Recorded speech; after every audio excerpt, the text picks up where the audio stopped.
Well, hello, everybody. How is everybody doing this very cold evening?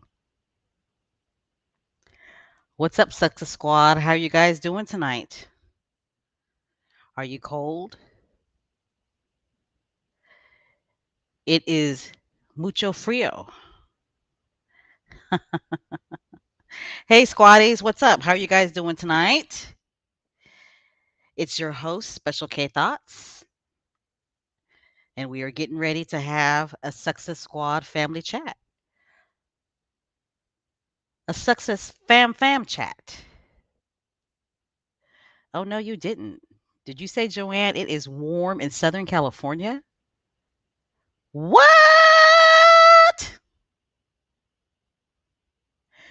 Girl, it is cold where I'm at. And I bet it is colder where some of you squatties are at. All right, guys, we're going to go ahead and get started. We're going to get this party started because there is a lot to talk about.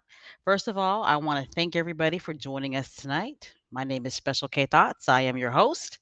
So, welcome to Megan, Duchess of Advocacy World Podcast. And on Friday nights, we do a live podcast called Success Talk. So, if this is the first time that you are joining us, welcome. Those of you who are listening and not in the chat, welcome. If you are not a subscriber, I'm going to go ahead and have you hit the subscribe button, please. And while you're at it, go ahead and hit the thumbs up button. All right, squatties. Okay, those of you who are in the chat, go ahead. I need to see a thumbs up. I want to see flowers. I want to see roses. I want to see people dancing because it's Christmas time. Oh my God. Tomorrow is Christmas Eve. Are you guys ready for Christmas? I know I'm not. Not even close. Those of you in the chat, let me know where you're from, where you're at, where you be. Because you guys know Sexist Squad, we are a global squad. We are an international squad. We are wide on all sides of the globe, aren't we? We speak multi languages, don't we? I'm seeing in the chat that it's very, very cold where you guys are at. Very cold. Where I'm at, it's cold. They say it's supposed to get into the 20s tonight. That's very cold for South Carolina. Where's my homegirl at? Is Church Nelly in the chat? Keep warm, keep warm, keep warm. Hello, squatties. How are you guys doing? I'm going to go ahead and look into the chat and see what you guys are up to, see who's in the chat. I see the usual suspects are in the house. Let me know what you're drinking. You know, it's Christmas. It's the holidays. It's the holidays. Spread some Christmas cheer. I also want to see some Christmas trees, and I want to see Santa Claus and Mrs. Santa Claus in the chat as well. Some snowmen in the chat as well. It's the holidays, guys. Let's get happy. Let's get happy. 2022 is almost over. We're heading into the new year. So let's get happy. There's a lot to be happy about. There's a lot to be thankful about. I know there's a lot going on in the world, but one thing Special K Thoughts can say is that I'm very happy and I'm very grateful that I have my health, that I'm able to pay my bills, that I have a job, that I have a very healthy child, and family is good. All right. Right now, I'm looking in the chat before we get started. Let's see who's up in this piece right here. Let's see what's going on. What's going on? What's going on? All right. I see Susie Q. I see Fancy Fancy. Before I start giving people shout outs, I want to again thank all the subscribers and I want to thank all of you channel members as well. Thank you. Thank you. Thank you. Let's see. How are you doing, Miss Vanessa? How are you doing, VS? What's up, girl? Happy holidays to you as well. VS Speaks Royally. If you guys do not listen to VS Speaks Royally, her live podcast, I highly, highly encourage that you do. See. How you doing, Miss Peggy? Carolyn, Diane, Hawkeye, how are you doing? Bright Eyes, what's up? Bright Eyes, channel member. How are you doing? How are you doing, Miss Adrian? Cookies and cream, how are you?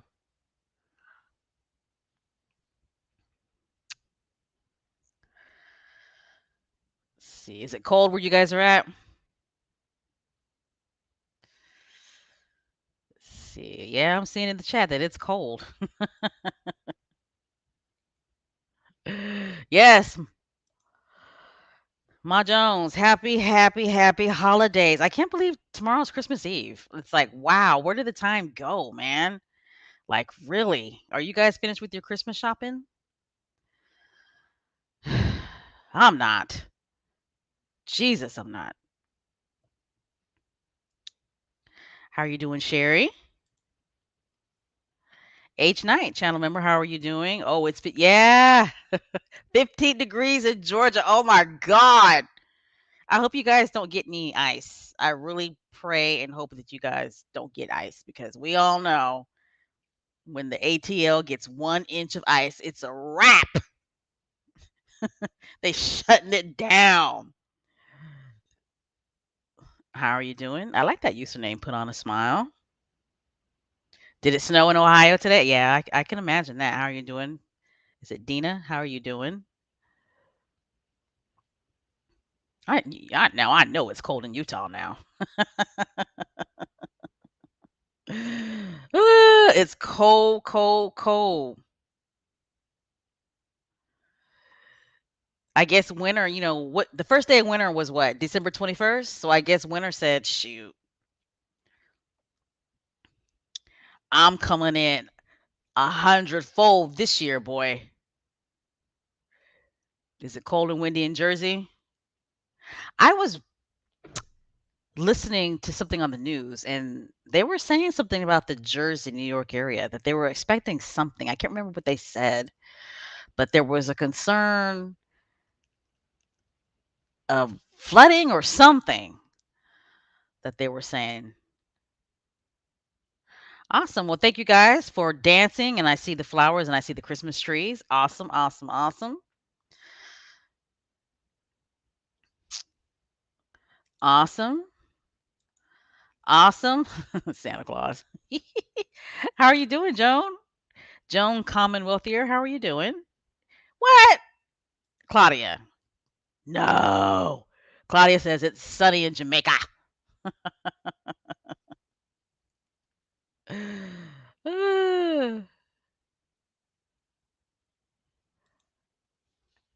Hi, Dara. Says hello, everyone. Happy holidays and God bless. Absolutely. I haven't gotten any eggnog yet. I need to get some eggnog.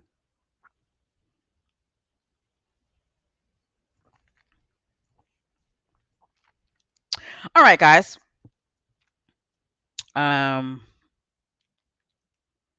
Thank you, Miss Sharon. Season's greetings to you. All right, let's go ahead and get started because you guys know we have a lot to talk about, don't we? We have a lot to talk about. Um, so much has been going on with Has and Meg, and just a lot going on with them, and a lot of good stuff, and of course some some icky stuff. But I would definitely say that overall, these past 2 weeks, when you really analyze the situation, these past 2 weeks have been just absolutely wonderful, in my opinion, for Harry and Meghan, right? Just absolutely wonderful, in my opinion. Sometimes, with the good comes the bad. But one thing about Harry and Meghan, I believe that they are blessed and highly favored.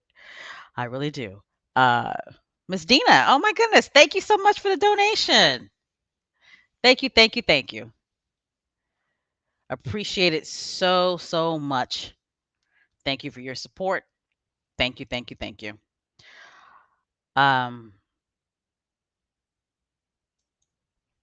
like I was saying, I think overall the past 2 weeks, basically the past month, and when you think about it, really overall this whole year, I think Harry and Meghan have come out on top. I really do. When you set aside all the drama that's been going on, um, I do believe that overall that they've had they've had a good year. Of course, they've had some tragedy. Let's keep it real. Let's be honest. Prince Harry, he lost his grandmother. Um, somebody who we don't particularly care for, but out of respect for Prince Harry, that was his grandmother, and it was sad that he lost his grandma. But I think overall they had a great year. But these past 2 weeks have been very interesting, haven't they, Squatties? Very interesting. H Knight, thank you so much for the donation, channel member. We really appreciate it. H Knight says, Merry Christmas and buy you some eggnog. I will. I will. Absolutely, I will. And I'll probably spike it a little bit too. But like I would say about Harry and Meghan, I think these past 2 weeks overall have been great. So let's go ahead and get started. Let me get my channel right. Let me get my channel right. Let me get my branding right here.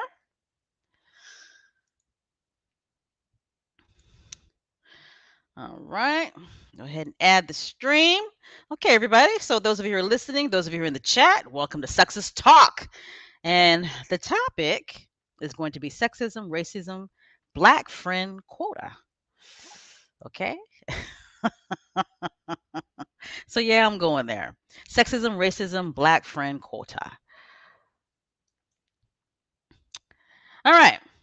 So this clown right here, I'm pretty sure everybody who's listening and everybody who's in the chat, everybody in the world of Sussex, um, knows about this clown right here, Mr. Jeremy Clarkson. Okay, he wrote some op-ed or opinion piece, right?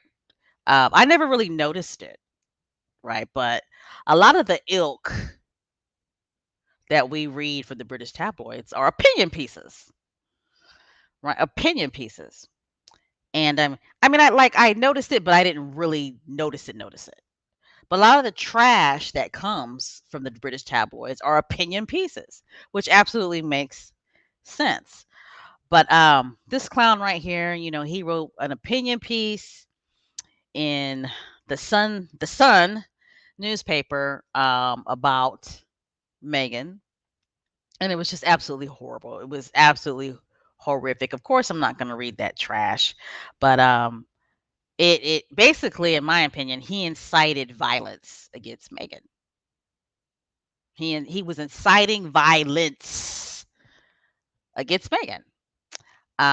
He I didn't even read the whole thing because I was just so disgusted. This man traumatized me. To be honest, I feel like I should sue him and the Sun.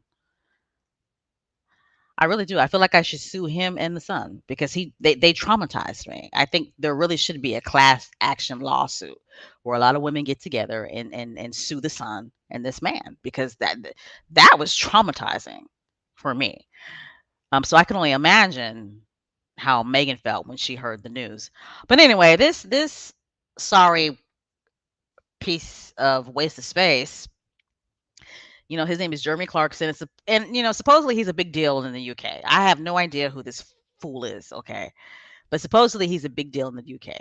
Okay, he's I guess he's a reporter or a writer for the Sunday Times as well, and he hosts different TV shows in the UK. So apparently he's pretty much in pop culture in the UK.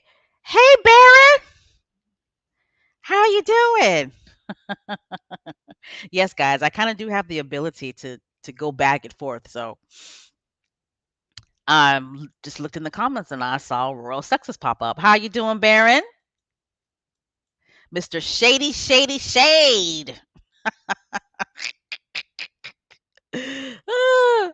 But apparently this waste of space, this sorry piece of trash is he's embedded in UK culture in the UK. Okay, he's a host of um I believe Who Wants to Be a Millionaire, and he's got some other TV gigs, and he's obviously an opinion writer for the Sun. But I heard this was the first time he ever wrote an opinion piece for the Sun. I don't know if that's true. Those of you in the chat, help me out if that's true. But apparently, he writes for the Sunday Times as well. And it was brought to my attention by, a squatty that after the Queen's funeral, he had wrote something about Meghan that was very offensive and very mean spirited, very degrading. Something about he thought that her tears were fake or something like that. And something about, if she died, nobody would go to her funeral. So I guess he decided to take it 1,000 times up a notch with this recent opinion piece that he wrote about Meghan in the Sun. And, he basically said that, he hated Meghan on a whole cellular level. And he basically wanted her punished and he wanted her to be paraded in all of Britain's cities naked and basically throw uh, shit on her. Right. That's basically what he said. Um, and the backlash was swift. Now, one thing I will say, and I'm going to say that I think we do need to give a lot of praise and a lot of kudos to people who responded so visceral um, to the backlash. You know what I'm saying? Like people who were just like, absolutely not. This is a no go. I think we need to, give kudos to those people who complained and who are saying this just absolutely is way out of bounds. It's wrong. It's not right. Um, it's racist. It's misogynistic. It's sexist. Yes, he has the right to say it, but it doesn't mean that we have to accept it. And where is the accountability? Right. So I think we should give people some praise for that, which I have, because there are a lot of non squatties who complained and who are posting their feelings about this on Twitter and other social um, media platforms. I heard that there were over 20,000. It's up to like 22 or 23,000 complaints about this article. Okay, this opinion piece, and that people are just really disgusted and sickened by what he wrote. And not only did he gun for Meghan, but he gunned for is she the Prime Minister of Scotland? I'm not too sure what her title is, but her name is it Nicola Sturgeon? She's been fighting um to become for Scotland to become independent. And he gunned for her too, but not in the way he gunned for Meghan though. He compared Meghan to a serial killer. And I wouldn't even necessarily say that he compared Meghan to a serial killer. He basically said Meghan was worse than a serial killer, right? First minister. Thank you, Baron. Okay, so she's the first minister. Okay. So, I mean, it's just disgusting. Just disgusting, disgusting, disgusting, absolutely disgusting what he wrote. This man is 62 years old. He obviously knows better, and he obviously knew what he was doing. He wanted to do it. But what makes it worse to me is the fact that the editors actually published his article. You know, when these writers write stuff for the papers, it has to be approved. different editors edit the articles and they approve them. And it's just amazing to me that each and every editor that read his opinion piece saw no problems with it. Like literally nobody spoke out about it. And then the main editor is a female. A female. It's like, wow. Miss Bernadine, thank you so much. Thank you for the donation. We appreciate it. And happy holidays. I mean, it's there's not enough verbiage to describe the article. There just isn't. Um, but anyway, this waste of space, he put out like it wasn't even an apology, right? I'm not even too sure what he put out, but just something about that he was shocked and he didn't mean to cause anybody harm or something like that. Because there's been a lot of demands for him to apologize, right? A lot of demands for him to apologize. So he puts out some stupid ass post on Twitter, and I can't even really remember what he said, but just something about he what he what the article was clumsy on his part. Right. Basically, the article, he was saying that the article was clumsy on his part and he didn't mean to upset people.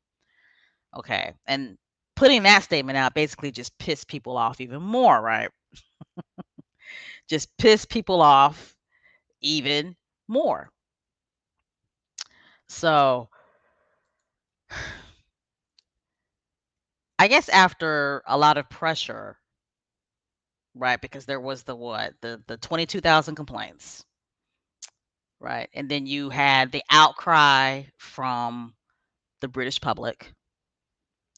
So the Sun, I guess after 6 days, decides to buckle and they release this statement saying that they apologize. But before they apologize, they actually did take the article down and they're claiming it was at the request of Clarkson, which I don't believe at all. I don't think he requested shit. I think they just took it down because the heat was on. The heat was on. I think the advertisers of the Sun were starting to buckle. Okay, because I think the heat was on. I think the advertisers were starting to complain. And then there were like what 60 MPs that had wrote a letter complaining about the article. And when you have politics start to get involved, when you have political people start to get involved along with the public, right? And then the story went global because CNN did a story about it. I don't know if you guys caught it, but CNN actually did a story about it. And then it started to really hit global because you had different newspapers writing articles about it. You had different magazines writing articles about it. And it really started to catch fire in America about this article. Okay. So anyway, the Sun decides that they're going to apologize for the publication. Okay. But they didn't apologize to Meghan and they did not apologize to Nicola Sturgeon, who is the first Prime Minister of Scotland. Okay. Mm-mm. They basically just apologized. We're still trying to figure out who are they apologizing to. Like who are you apologizing to, right? Like who? Who are you apologizing to? This is the editor of the Sun, right? Of course, I covered her clown face, but she's a woman. She is a woman. She is a female, and she read that article, and she put the green light on that. I mean that is just so out of balance that you are a woman and you saw absolutely nothing wrong with that article. You didn't see the violence in that article. You didn't see the misogyny in that article. You didn't see the call to action in that article. You didn't see the racism in that article, right? And in this super clown is Victoria Newton. Okay, she's the editor of the Sun. Fairly young. She's a fairly young woman. Okay. Now, we all know that there's nobody that would absolutely get away with writing an opinion piece like that about Kate Middleton. It wouldn't happen.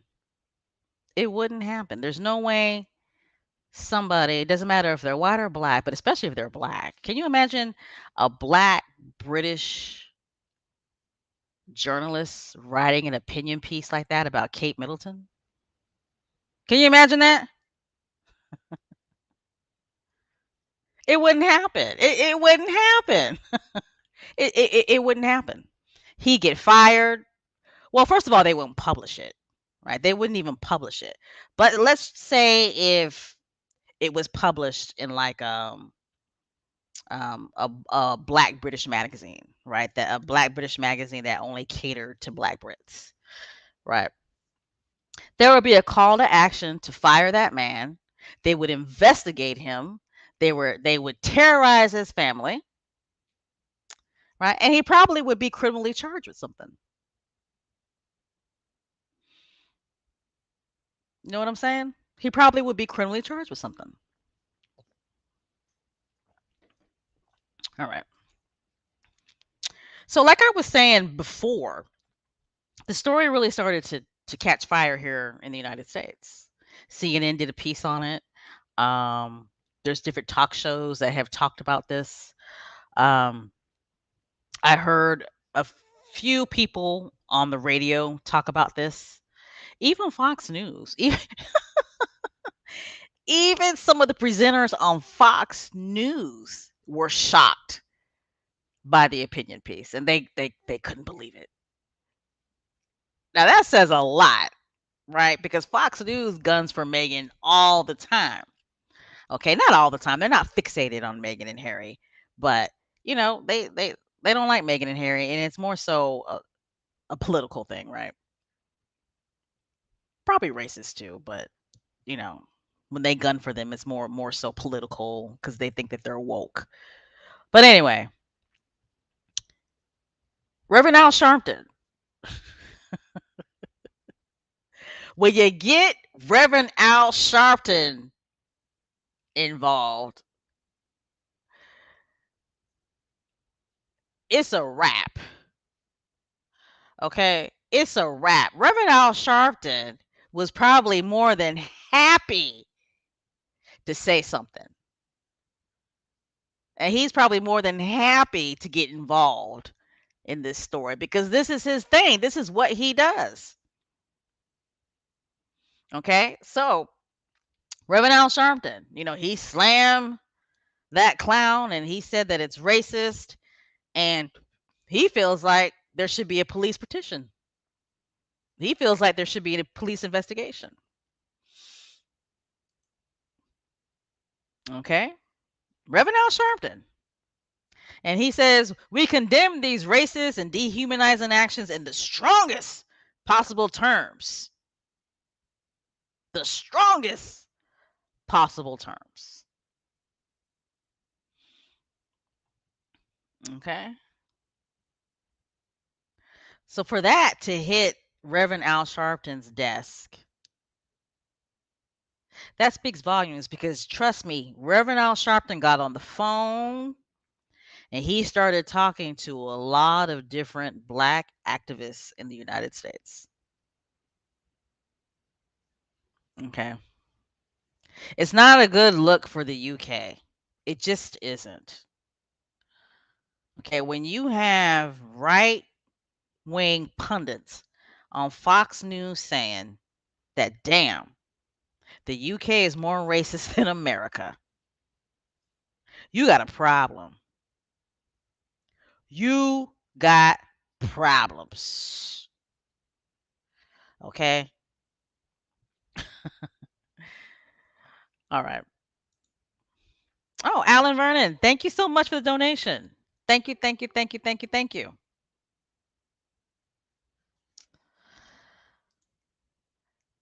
And you know what I love? You know what I love? You know what I enjoy and I get giddy about? I get so giddy. I get giddy. Over here in the United States, every time you hear about the story of this opinion piece. This racist, sexist, misogynistic, violent, a call to violence against women opinion piece over here in America, the UK as well. They're saying that Camilla had lunch with this man the day before. I love it. I love it. It brings me joy. It brings me joy that they're reporting that. And they're also saying at the end of the day, Meghan was right.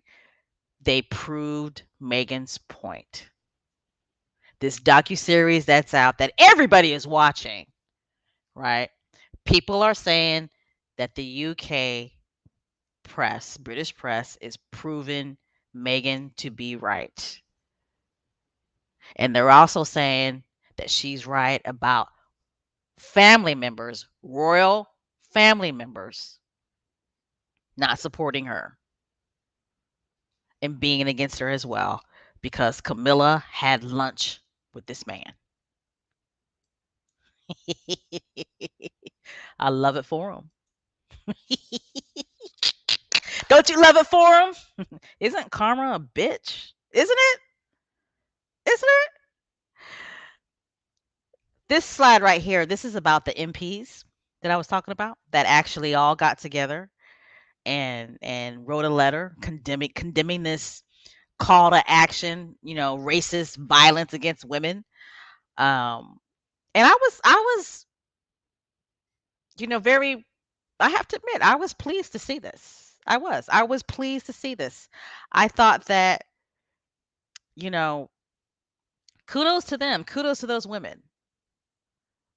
They stuck their necks out. They did. They stuck their necks out, in my opinion, because the opinion piece at the end of the day um, was geared more so towards Megan. And I thought that these female MPs stuck their necks out. And from what I'm hearing, it's MPs from all different political um, sides. That some Tories were involved, and some people from the Labor were involved as well. I trust me, I do not know anything about UK politics. Okay, I constantly hear about the Tories, the Tories, the Tories. Okay, so I don't know who the opposition side is. Is it the Labor, the Labours? Who's ever from the UK in the chat, let me know. But kudos to them. Kudos to these female MPs for sticking their necks out and speaking up against violence against women,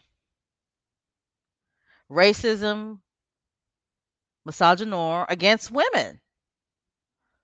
They saw right through this. They saw that this was a call to action to be violent against a woman, against a biracial Black American who is a part of the royal family. So I'm reading this here. It says the House of Commons, and it says, Dear Miss Newton, who is the editor of The Sun, and it says, We are horrified at the recent article by Jeremy Clarkson in your publication. As parliamentaries of every persuasion, we condemn in the strongest terms the violent, misogynistic language against the Duchess of Sussex, Meghan Markle. This sort of language has no place in our country, and it is unacceptable that it is allowed to be published in the mainstream newspaper.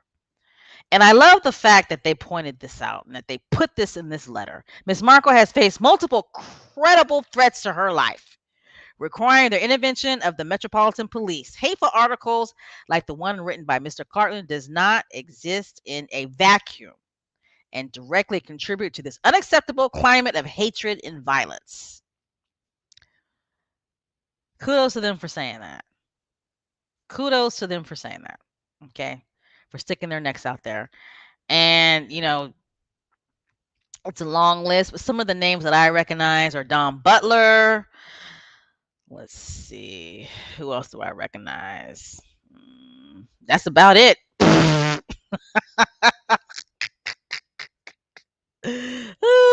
Diane Abbott. Um, oh, there's some men too as well. It's not just women. There's some men too as well. There's a John Hindi. There's a Dan Jarvis. So there were some men too as well. So kudos to the men as well. And I also noticed that there were a lot of men on Twitter who were posting, you know, their absolute disgust at that article. So there are some men as well. There's a Mike Whitley. There's a David Linden. So that's awesome. That is awesome. So great to see that.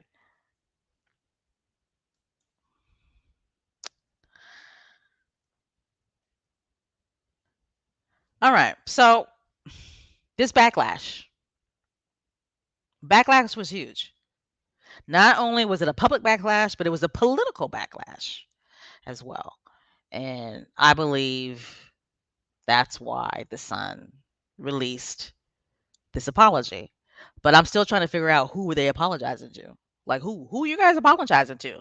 Because you didn't apologize to Nicola, the first Prime Minister of Scotland. You didn't apologize to Meghan. Okay. You didn't say we apologize to our readers. So I'm still trying to figure out who Miss Newton, who you guys apologizing to? Who? But the backlash is still going on. I don't think people are going to keep their foot off the Sun's neck because people want Jeremy Clarkson to have consequences for his actions because right now there have not been any consequences for his actions. None, zilch, nothing. So what that they took the article down? So freaking what? So what? So you took the article down, so what? People still have the article. He didn't apologize. The Sun releases this half-ass whatever this statement is. It's not an apology. Just because you got the word apologize or apology in the statement doesn't mean that you apologize to anybody. Who are you apologizing to? And then if you really read their statement, then they go on to like self-promote themselves saying how they've, contributed to supporting different domestic violence organizations. Bullshit. Whatever. Your credibility is all out the window. So it doesn't matter that you've in the past financially supported different domestic abuse organizations. Whatever. Okay, people see through the bullshit. They read the bullshit, right? They see right through it. I think the UK public is really starting to wake up. I really, really do. I think they're starting to wake up. They're starting to become woke. Uh-oh, they're starting to become woke. The UK public is starting to become woke, right?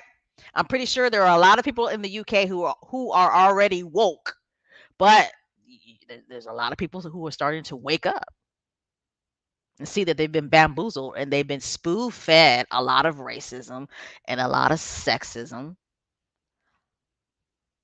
with the mask of, oh, we're just playing. We don't really mean it. We're just playing. Or it's just an opinion. Words don't really matter. Words don't really hurt. What did the MP say in that statement? What did the MP say in that statement? Miss Markle has faced multiple critical threats to her life. I'll say it one more time. Miss Markle has faced multiple credible threats to her life, requiring the intervention of the Metropolitan Police. Hateful articles like the one written by Mr. Clarkson does not exist in a vacuum and directly contribute to this unacceptable climate of hatred and violence.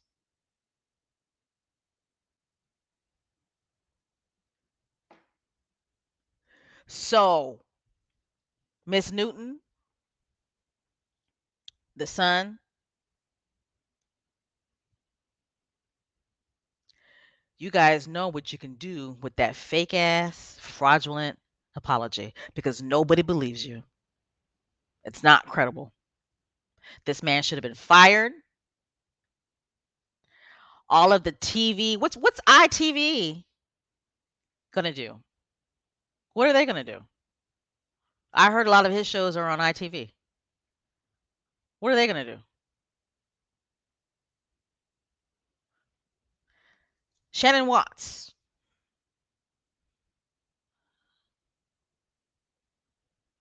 Those of you who do not know who she is the founder of Mom's, I think it's On Demand or Mom's Demand. And she posted this on Twitter, right? She says, "We at the Sun no, I'm sorry. I want to make sure I read it right. Okay. I want to make sure I read it right. So Shannon Watts, okay? She is the founder of Moms Demand. Okay, I mean, this is an organization. It's a grassroots organization, and it's a whole bunch of mothers that get together, and they fight for gun control. All right, and Shannon Watts was um this organization is one of the organizations that I think Meghan had donated some food to, some snacks to, if I'm not mistaken. Um, and remember, she had posted that, and a lot of the haters came on her Twitter feed hating on her, and she and she clapped back. Remember that? Like she clapped back. I think Megan had sent some food over, some snacks and some pastries, and she had posted it and thanking Megan and the whole. You know how those haters are. They swarmed Shannon Watts' Twitter feed, and she clapped back and basically told them to f off. See, that's how we Americans are now. We American. We don't play like. But anyway, Shannon Watts, founder of Moms Demand. Okay. She posted this on Twitter. We at the Sun regret the publication of last week's Jeremy Clarkson's column because we may be sued, and we are sincerely sorry that we may be sued. That's what I mean. People are reading right through the bullshit of that half-ass apology. Okay? Again, she's American. She's an American that has a huge platform. This lady is in Congress almost every week. She's in Washington, D.C., speaking to senators and speaking to representatives all across these United States of America. This is somebody who's got a huge platform that is well aware of this opinion piece. It's not a good look for the UK. It's not a good look for the UK. Legs, thank you so much for the donation. Thank you, thank you, thank you. Appreciate it. I hope you're enjoying the podcast tonight. But this is what I'm talking about. People with huge platforms that see this racist, sexist, misogynistic, violent, brutality written about Meghan. It's on their radar. And they talk to other people who have big platforms.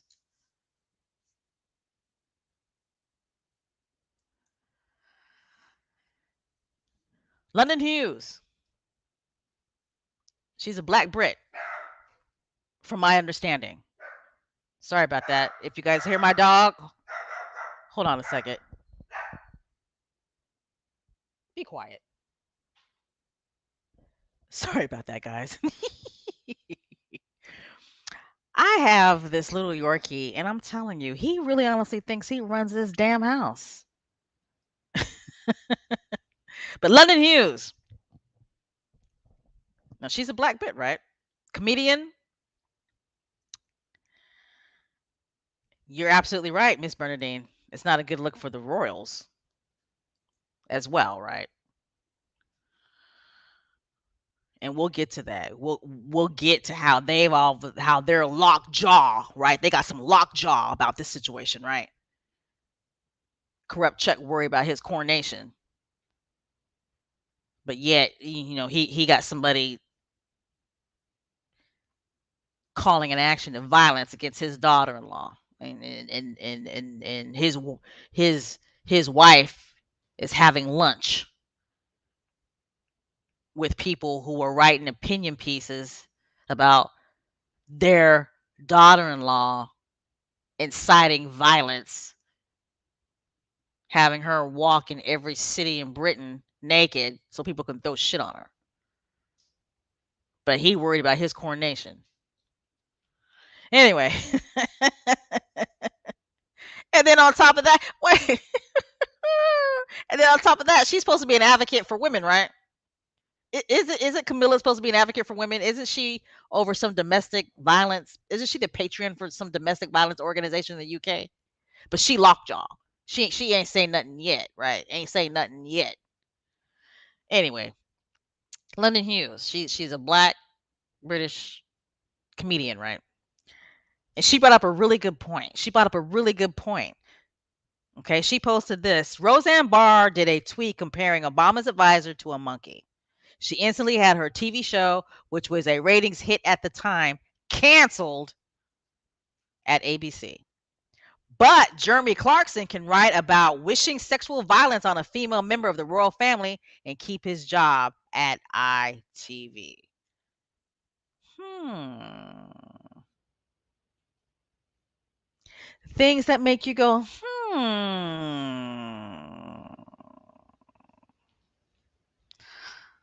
right? Things that make you go, But see, that's why some of the pundits at Fox News are saying, shit, the UK ain't got nothing on us when it comes to racism, right? Because she's absolutely right. Roseanne Barr got canceled. Bam! And her TV show was a ratings phenomenon. Number one. But ABC didn't care. They canceled it. They canceled her ass.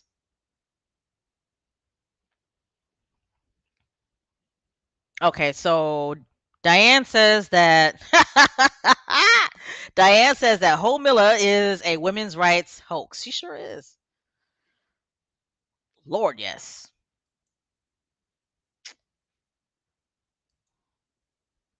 So this man right here, he's an MP, and that's what I mean by, a lot of politicians, well, I should say enough politicians got involved with this as well.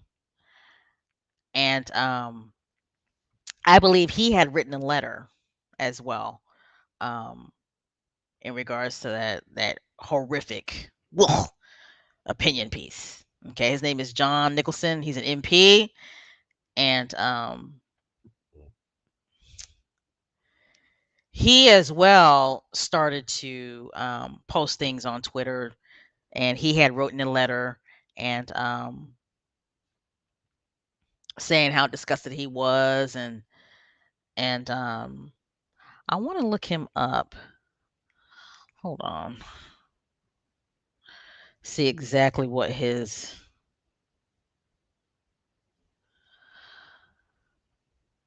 Sorry about that.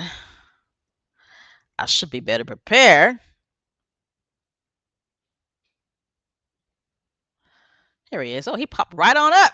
Okay, so this man right here, his name is John Nicholson. He's in, well, it says John Nicholson M period P period. Okay.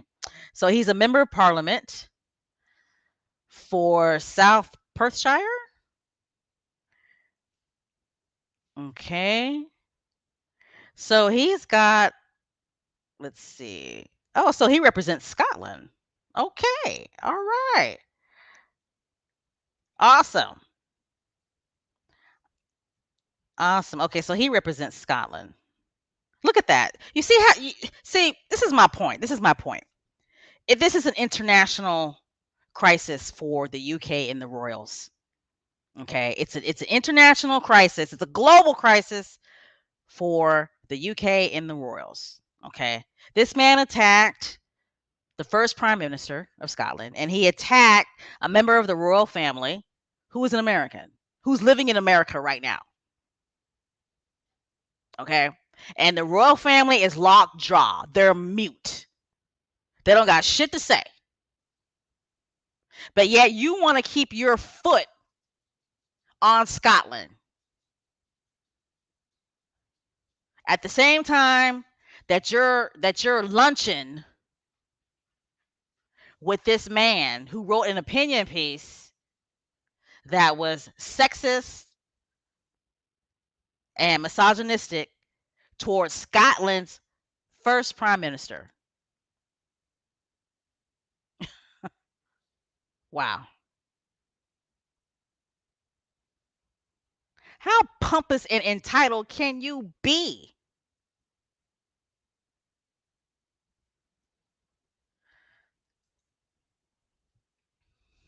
All right. So these are some of the responses. Like I said, the backlash is still going. And we got to keep up the backlash. We got to find out who are the advertisers for the Sun. We got to find out who the advertisers are for the Sun so we can continue to complain. Because I'm telling you, advertisers buckle. They buckle when people start to complain. Money talks. Okay, money has power. And if people keep it up, that man will be held to account. There will be some accountability because there's no accountability right now. None. Zilch. There's just no accountability right now. None. Okay. So this was something that somebody had posted on Twitter. This is a Twitter user, and this is their response to the Sun's so-called apology. And this person says, she's a Twitter user, and the username is Monisha. And Monisha says, bullshit response from the Sun in response to complaints against Jeremy Clarkson's accidental on purpose misogynoir. People see through the bullshit. Okay. She goes on to say, beginning quote, we have a proud history of campaigning and have helped change Britain for the better. That's what the Sun had said. So Monisha says, go fuck yourselves. Wow. She says, go fuck yourself. She's talking to Jeremy Clarkson. She's talking to the Sun. She's talking to the Sun's editor, Victoria Newton. She's saying, you guys have a lot of nerve putting in your so-called apology saying we have a proud history of campaigning and had helped change Britain for the better.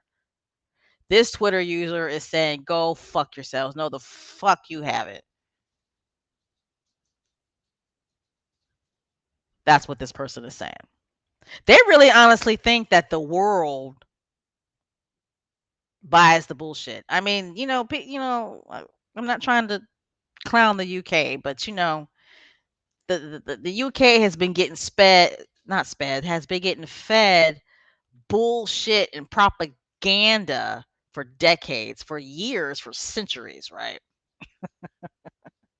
Like I said, this is a global incident right here. It's global. Okay, but Monisha, she's actually from London. All right, that's what her Twitter profile page says, and she's an author. She's an author, and she's from London, and she's telling the Sun to go fuck yourself.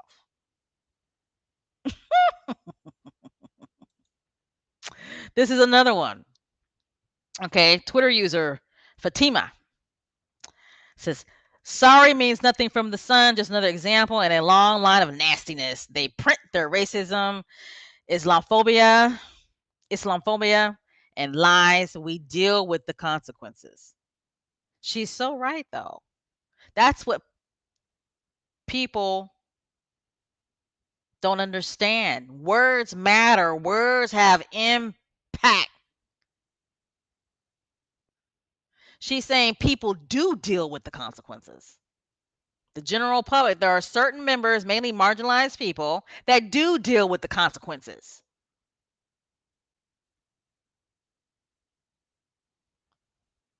Let me see where Fatima's from. Hold on. I want to see where she's from. Let me see. I like that name too, Fatima. I always like that name.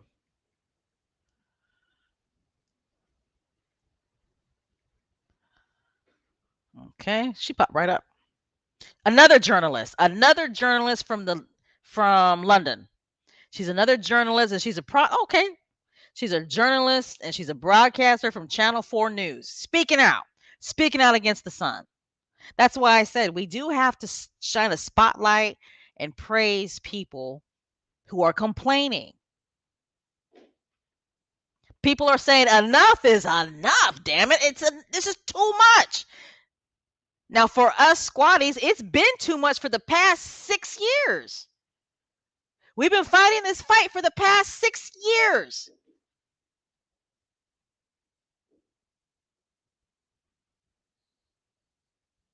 But I'm glad to see that there are more people, especially within the UK, who are joining us in this fight.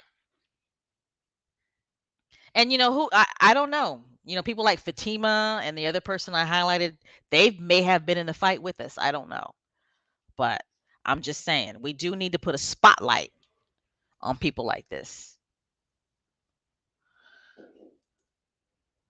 All right. All right, everybody take a deep breath. Go ahead and get your adult beverages. Get your food.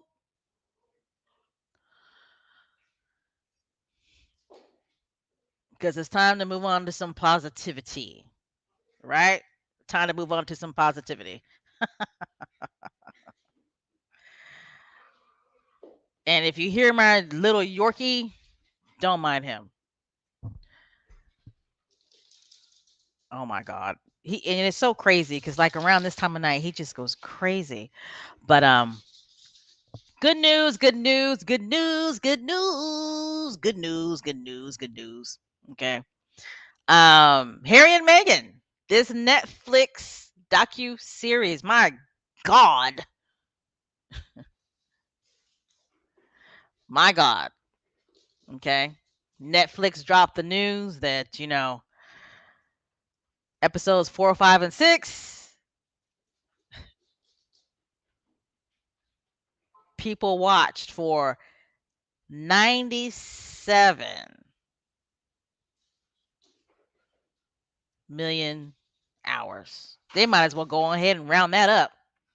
98 million hours for that week. The week, December 12th through December 18th. My God. My God. More people watched it. More people watched episodes 4, 5, and 6 than more people watched episodes 1, 2, and 3.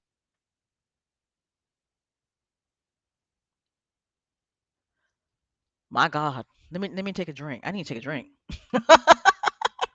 Mm. Let me know what you guys are drinking. I'm taking it easy a little bit because I got to get up early in the morning. But I'm drinking Singram's Escapes. The peach. It's a little good. I had to add a little bit of vodka to it though. I had to add a little bit of vodka to it because it's the holidays and that 3.2% alcohol is not enough. It's not enough. It's not enough. It's not enough. Okay. But back to Harry and Meghan, the docu series. I think I said it during the last podcast. Two of the best decisions that Harry and Meghan made were moving to the United States and doing this docu series. Right? That's two of the best decisions that they made. It really, really is. Look at this. TV viewers can't get enough of Harry and Meghan. Okay. But it does say, but the NFL still wins ratings race. Well, of course, the NFL is going to win the ratings race. Harry and Meghan, that's a docu-series. American football is America's pastime. I mean, who is going to beat the NFL in the ratings? Like who? Like who?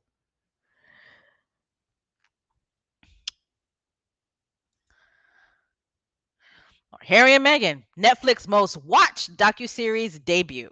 Wow. Wow. Most watched.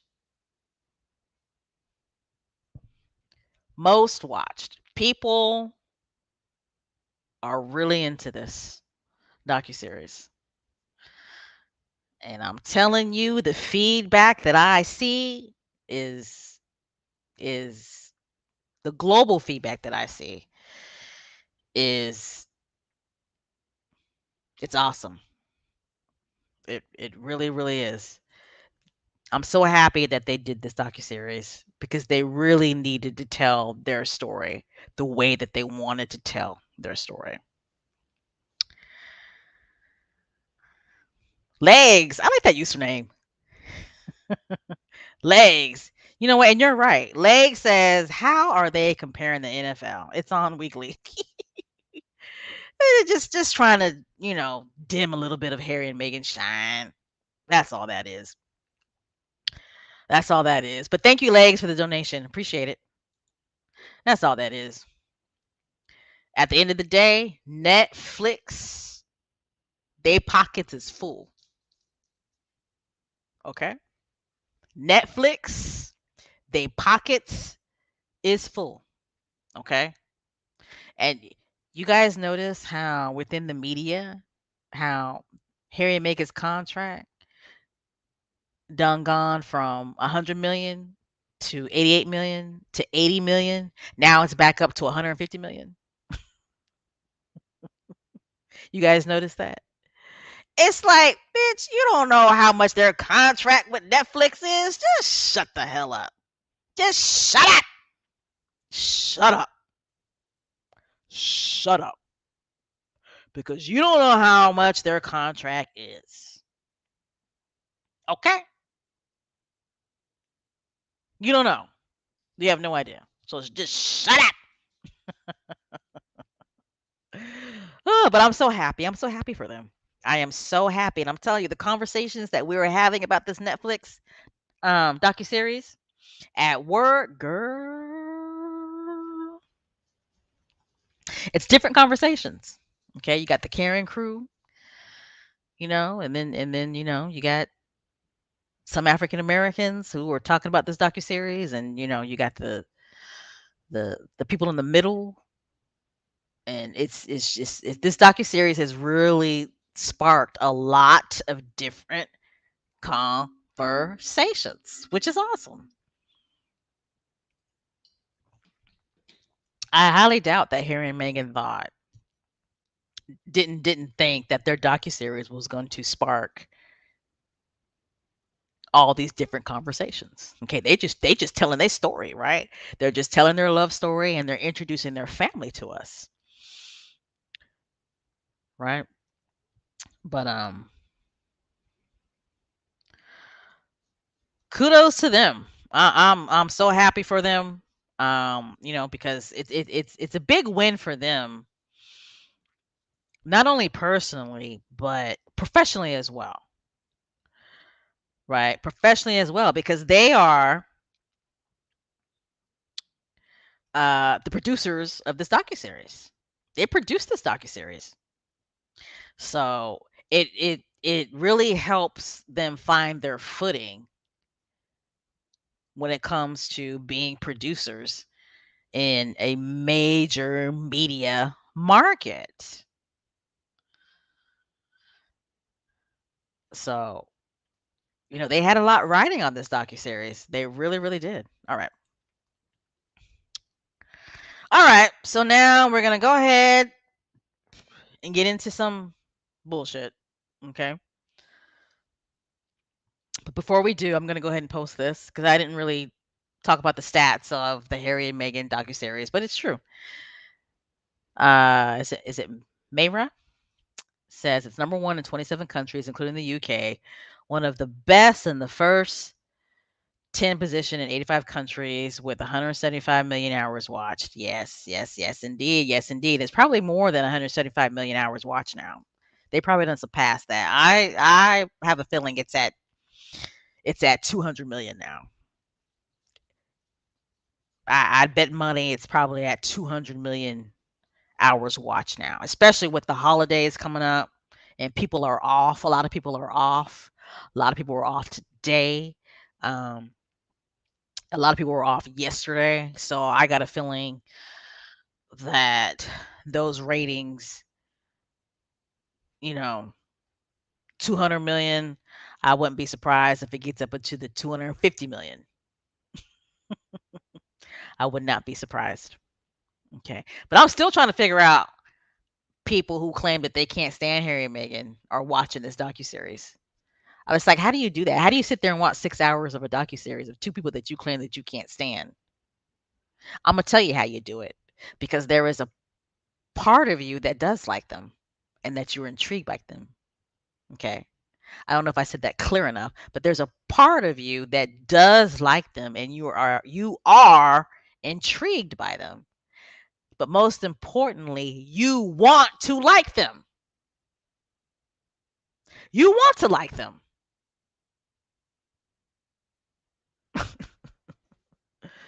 All right. So, like I said, we're about to get into some bullshit. We're about to get into some drama here, but I'm going to, kind of present this in a fair, balanced approach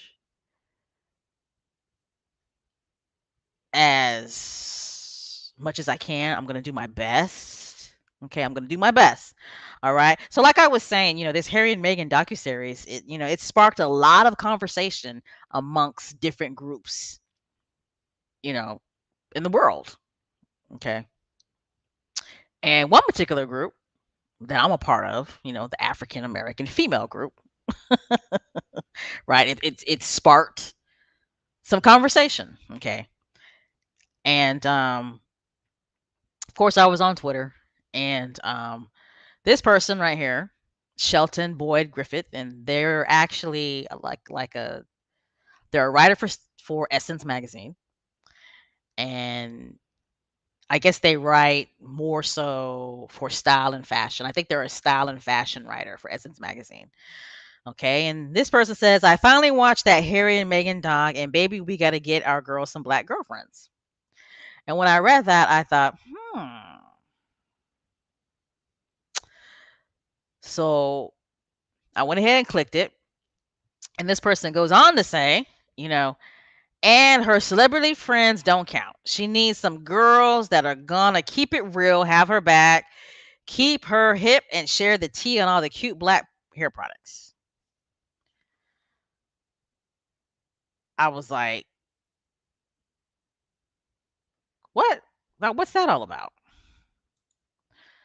Right? Hold on a second. I need to plug my computer before my battery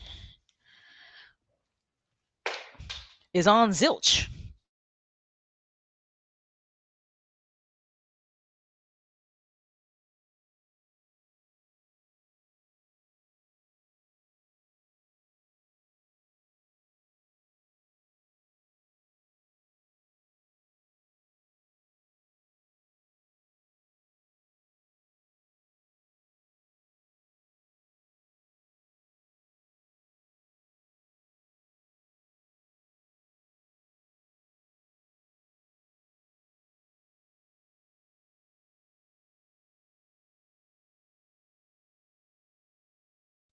All right.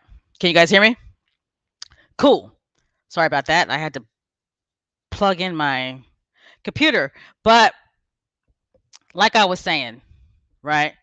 This person writes for Essence Magazine, and I believe that they're a style and fashion writer. And they said that they finally watched the Harry and Meghan docuseries, and something about they feel he feels like that Meghan needs some black girlfriends, and that the celebrity, the black celebrities don't count.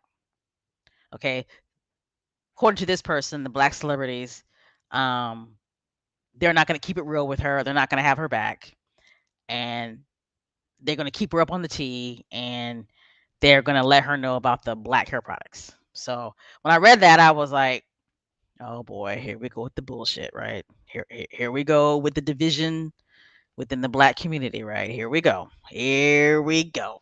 Okay. And I didn't put it up, but they had posted something else about they weren't too sure if Meghan wanted black girls anyway, black girlfriends anyway. I thought, oh boy, here we go with the bullshit, right? Here we go. Here we go with the bullshit. Here we go with dividing the black community. Right. Now don't get me wrong. I think people are entitled to their opinions. I do. I think people are entitled to their opinions. And when you read an opinion from somebody that you absolutely do not agree with, I don't think you should immediately go into attack mode. I don't. Okay. I don't. Because people are entitled to their opinions. It's just that it upsets you when their opinion is based on something that they are not well informed on. Right? Right? And then you have to realize and understand that, not all skin folk is kinfolk. Right? And then as an African American female, I also take into account that, a lot of us black women, a lot of us have issues with colorism. When it comes to colorism, a lot of us dealt with certain experiences that traumatized us, that made us feel less than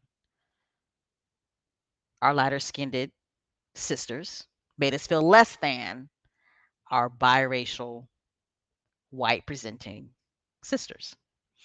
Okay, so I take all that into account, right? So before I posted anything or before I replied, I wanted to test the kitchen. Okay, I wanted to see what the heat was like, right? I wanted to see what the heat was like. Okay, I wanted to see what the responses were going to be because I'm immediately thinking that probably 100% of the responses were going to agree with what this person said, right? Because like I said, I'm an African American female. I get it. I understand. Colorism is a huge issue within our community. And it's not just our community. It's a huge issue with the South Asian community. It's a huge issue in the Latin community. I mean, it's a huge issue in the Latin community. Right. Colorism is real, but I'm just going to talk about the African American community. A lot of hurt. There's a lot of hurt black women, okay, who were hurt when dealing with colorism. Okay, it's caused a lot of low self esteem. A lot of black women of darker skinned did not feel pretty because of colorism. Okay. But what a lot of us fail to realize and understand is that it is not our lighter skinned black biracial sisters' fault. That is not their fault. Okay. It's not specifically their fault. It's our fault. It's the community's fault for letting colorism happen and for allowing it to continue to happen. We have to own that. We have to take responsibility for that. We have to take accountability for that as a community. How many of us in our family, come on now, let's keep it real. How many of us within our own black families have had a grandmother or an auntie say to a lighter skinned cousin, say to them, oh, baby, you got that good hair. And say to a darker skinned cousin, your hair is nappy.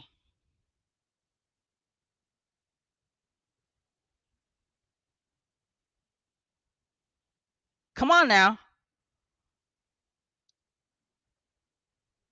When are we going to have a real conversation about colorism and racism within our community? When? A real conversation. All right, let me get this going. Let me get this going. So this is Shelton. Okay. So, like I said, before I responded, I read the comments. I wanted to read the comments. I wanted to see what the heat was like in the kitchen. I wanted to see because, like I said, it's layers on top of layers on top of layers on top of layers on top of layers when it comes to this issue. First of all, number one, Shelton's wrong, baby. Shelton is wrong when they say that, or they imply that all of Meghan's friends that were featured in the docuseries were white. That's just flat out wrong. Okay, there were some Asians in there. There's somebody from, um, let's see, there was two Asians that I saw in there. And see, I feel bad because I feel like I'm counting people myself, right? But you know, the makeup artist was there, and there was another woman that was in there. I didn't get her name. She looked like she was a business owner. She was Asian, right? There was somebody that was South Asian in there. Of course, Serena, Tyler Perry, Miss San, the professional photographer. Uh, it's like, what are you talking about? But we the black celebrity friends don't count. They don't count. Okay. So I like I said, I wanted to read the comments, test the heat, test the kitchen, and my goodness, I was pleasantly surprised. There were a lot of people defending Meghan. A lot. More than a lot. I really honestly want to say, out of all the comments I read, and I probably read them all because I want to be informed, right? I want to be informed and I want to be in touch with my community. I would honestly say that it probably slanted more pro Meghan. Okay. And people really brought some good points. And a lot of the pro Meghan supporters were not squatties. I mean, there were quite a few squatties up in there, but there were just a lot of normal black folk that were just saying, "Hey, you're wrong about that. You're wrong." But these are some of the ones that I pulled up. Okay, this person, username Ellie, says celebrity blacks don't count. Oh, I'm through here.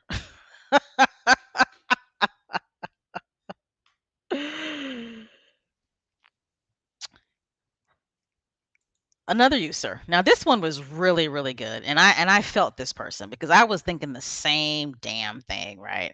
I was thinking the same thing when I read this. And I had sent a message to this person, and I think it was this person that I actually talked to. I could be wrong now. There was somebody I had sent a message to. But this young lady, username, I think it's Maria Ma. I'm probably saying it wrong. But she says, serious question. And you could tell that this young lady is black. She's beautiful. She says, serious question. What exactly do y'all want from Meghan? I thought we scorn at biracial people who claim to know have the black woman experience. She is doing none of that. She's not out here using black people to score points. She's living in her truth, yet y'all are damning her. Like, damn, biracial people really do have it hard. We blame them if they don't claim us. We blame them when they claim too much of us. Damned if they do, damned if they don't. It seems our community will always find fault with biracial people.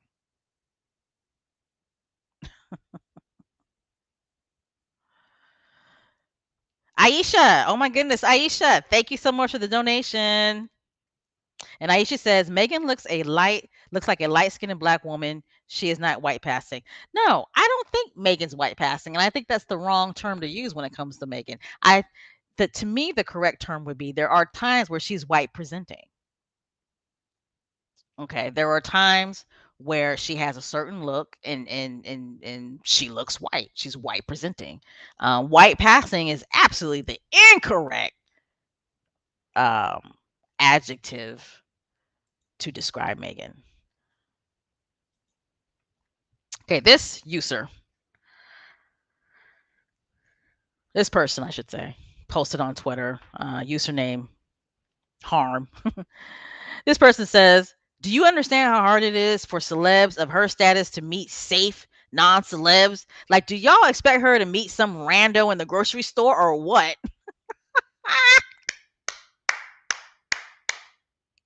The way I cackled when I read that. I mean, that person really had a good point,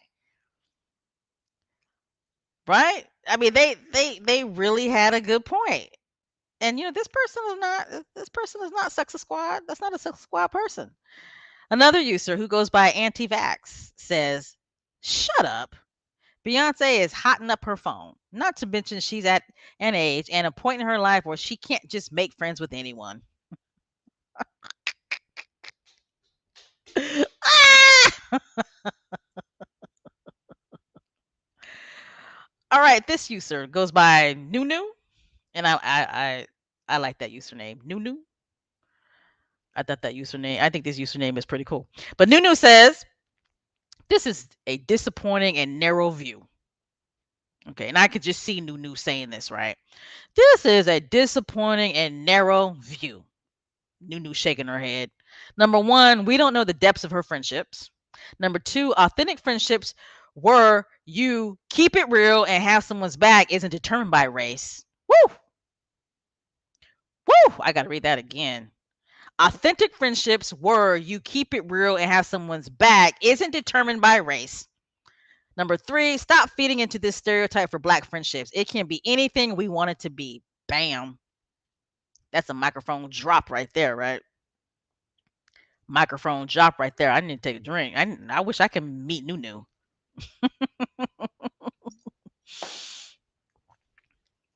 Right? This one, Alex. Alex says, "Right. Laughing at now. Crazy how people still don't understand that celebrities, especially ones with kids, have to be real careful with who they let in their private circle. They can't just let random strangers hanging around."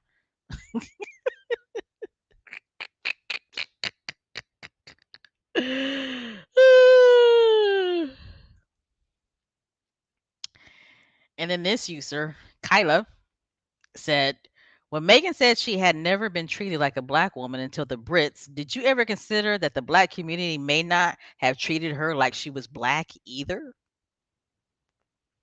Remember what Megan's who was the guy in that docuseries? Was he her agent, her booking agent?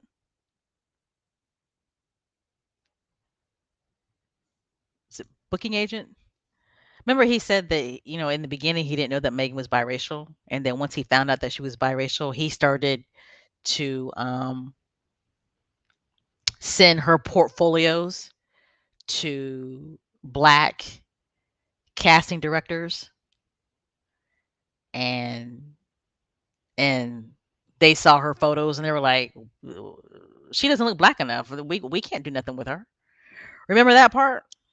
Remember that? How come nobody's talking about that? How come nobody's talking about that? This person has a point. This person has a point. When Megan says that she was not treated as a black woman, she wasn't viewed as a black woman, it wasn't all white people that were doing that. It was black people too, right? It was black people too.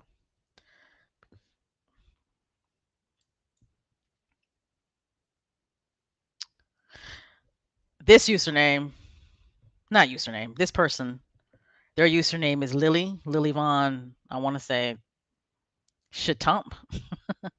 But they say, "So black celebrities don't count? Did they stop being black when they became famous? You better tell the racists because they didn't get the memo." Now, wasn't that a good point? Wasn't that a good point? I'll read it again. "So black celebrities don't count? Did they stop being black when they became famous? You better tell the racists because they didn't get the memo." All right, I'm almost stuttering here, but I'm about to go to the left here. I'm about to go to a tirade here. Okay, I'm about to go into a tirade here. So get ready. When Shelton said that the black celebrities don't count, right? I think Shelton lost their motherfucking mind when they said that. And excuse the F bombs, but I'm about to drop some more, so you better plug your ears. Okay. And I know I'm not gonna get no. I'm not gonna be able to monetize on this episode because I'm about to drop some f bombs. Okay, Shelton lost their motherfucking mind when they said that the black celebrities don't count. Okay,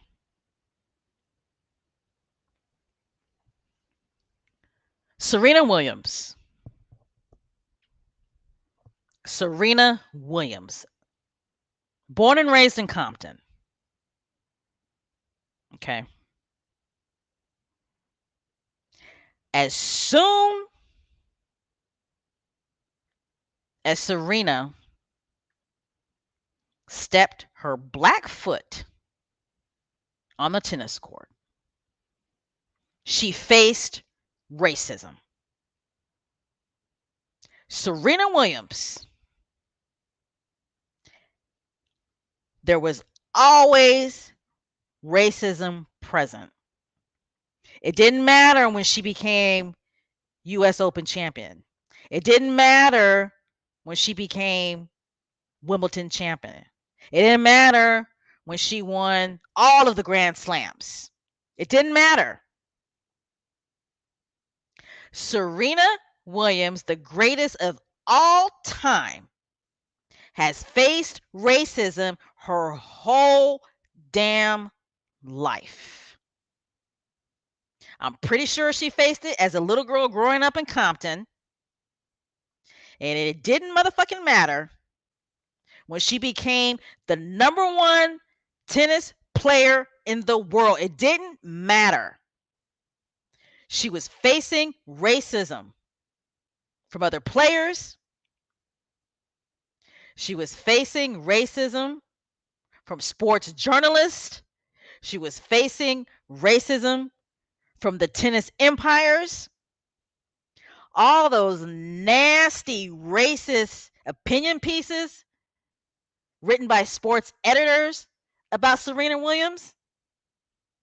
And you got the motherfucking nerve to say that Serena Williams doesn't count because she's famous?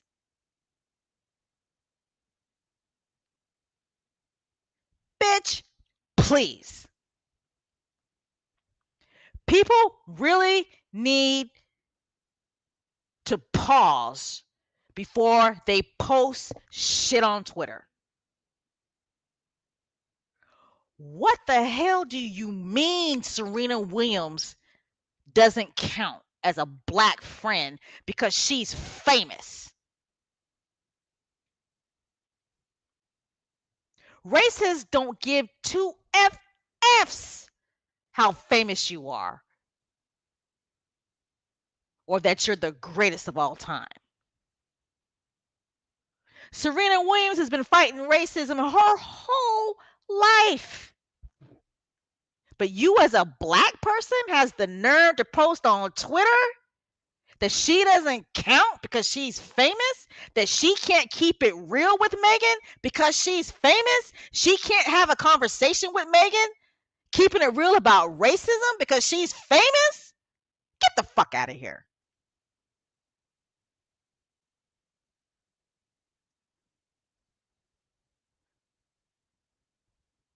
Look at all the bullshit that she faced when she married her husband.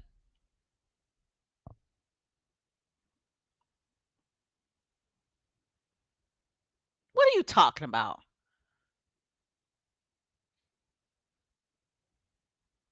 That shit pissed me off. Think before you post dumb shit on Twitter.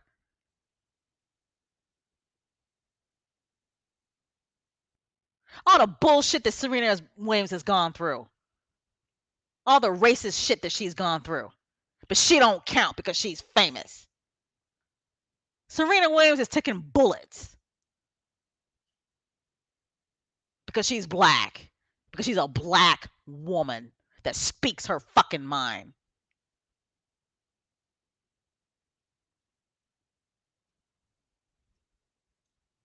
And no, I don't mean bullets as in, bullets that shoot you dead.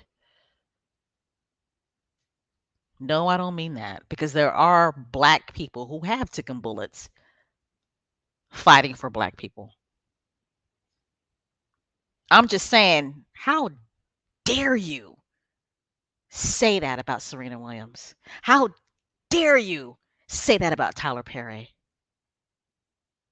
a black man who's become successful in his own right, a black man that grew up in the South, facing all kinds of racism, dealing with all kinds of racism growing up in the South. And we all know he probably dealt with all kinds of racism trying to get his movies produced, trying to get his movies budgeted. But he doesn't count because he's famous. He can't keep it real with Meghan because he's famous.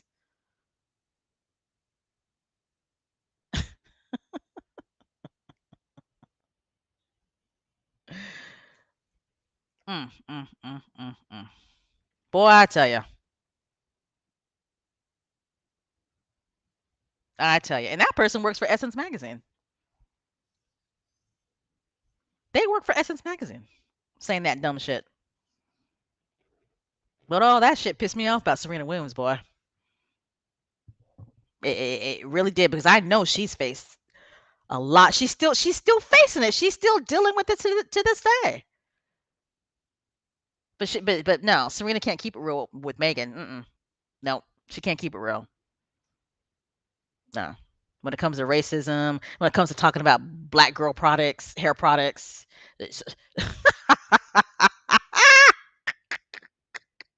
when, when it comes to talking about black girl hair products, because Serena Williams is famous, she can't talk to Meghan about black girl hair products.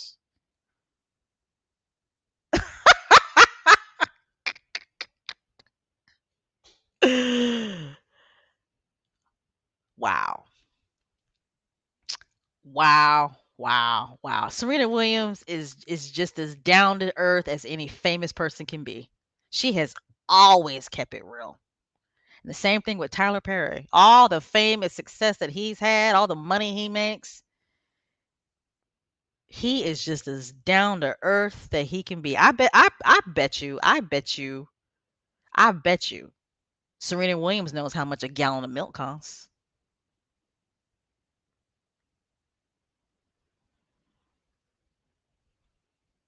Okay.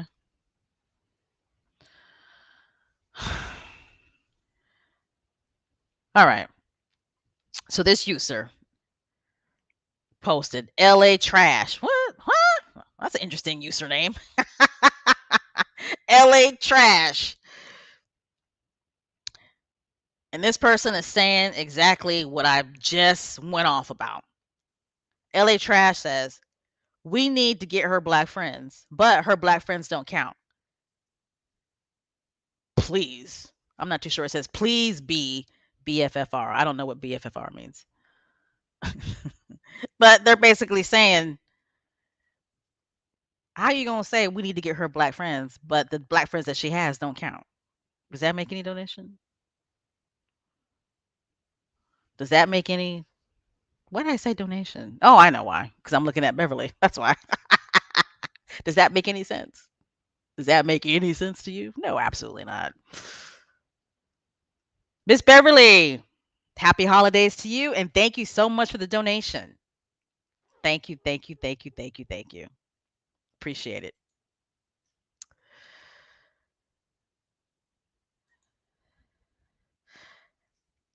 All right, moving on from that bullshit. All I got to say about that is, you know, again, people are entitled to their opinions, but when you got an opinion, when it comes to very sensitive topics like that, You need to be well informed, right? And you really need to pause and think about what you're saying before you post it. That's all I'm saying. Because I guarantee you, the majority of black celebrities have faced racism and dealt with racism their whole lives. It doesn't matter that they're famous. It doesn't matter that they're famous. And to assume that all of Megan's friends were featured in that docuseries, you're just being dumb. You're just being dumb. Remember Megan's friend from high school? The friend from high school? What she said?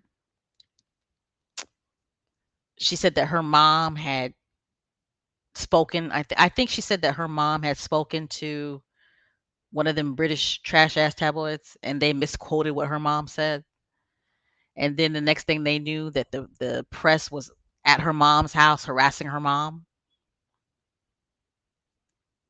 That was one of her high school friends.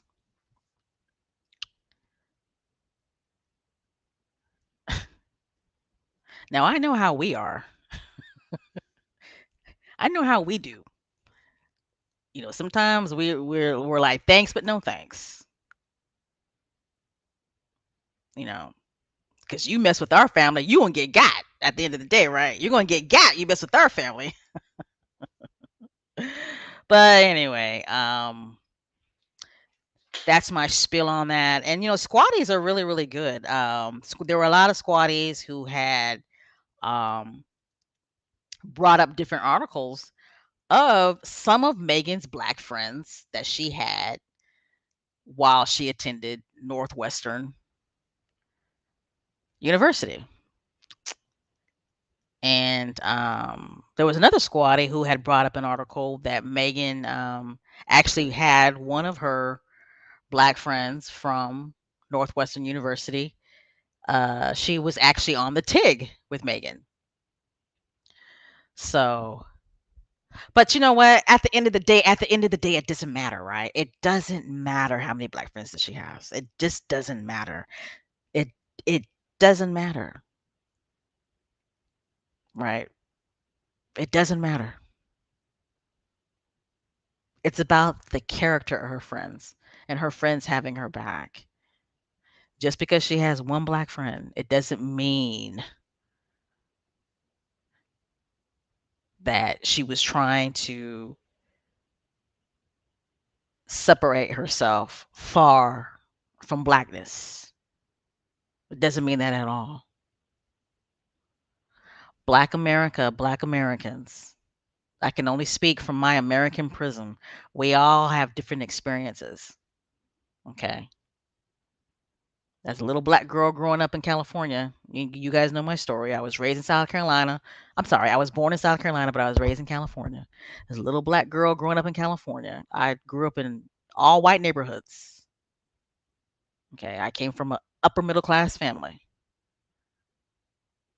Elementary school, white on top of white, white, white. All my friends were white. White, white, white, white, white. Okay? All my friends were white.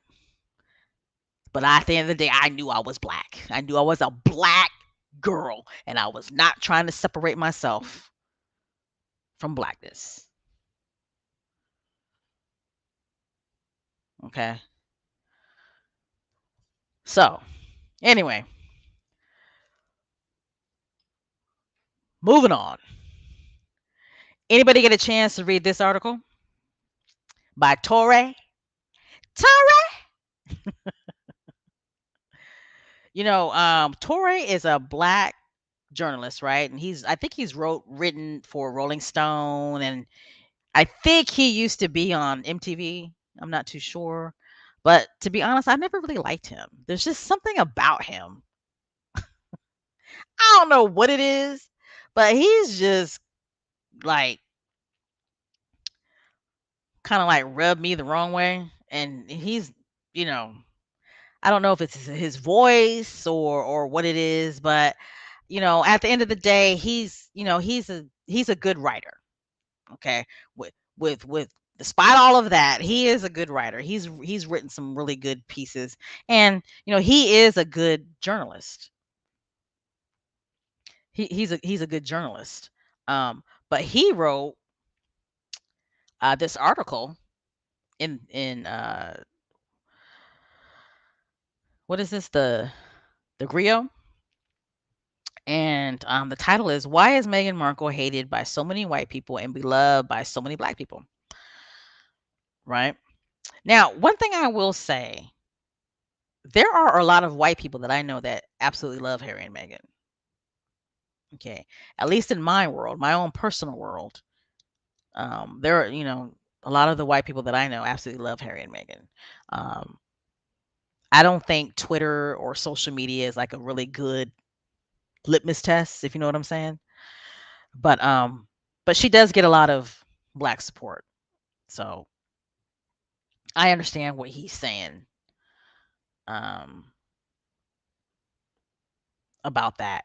But Torre, this article is really good, and if you haven't had a chance to read it, um, I suggest you read it because it's good. It really is good, and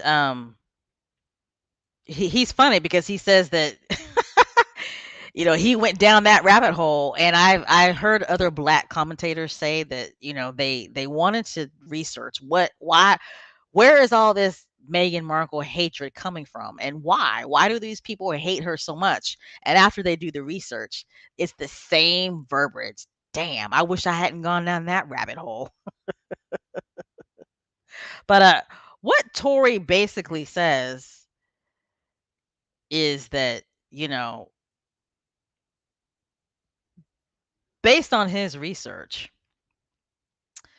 that one of the reasons why he feels that Meghan is hated so much is because the royal family gave the green light to hate her. Okay.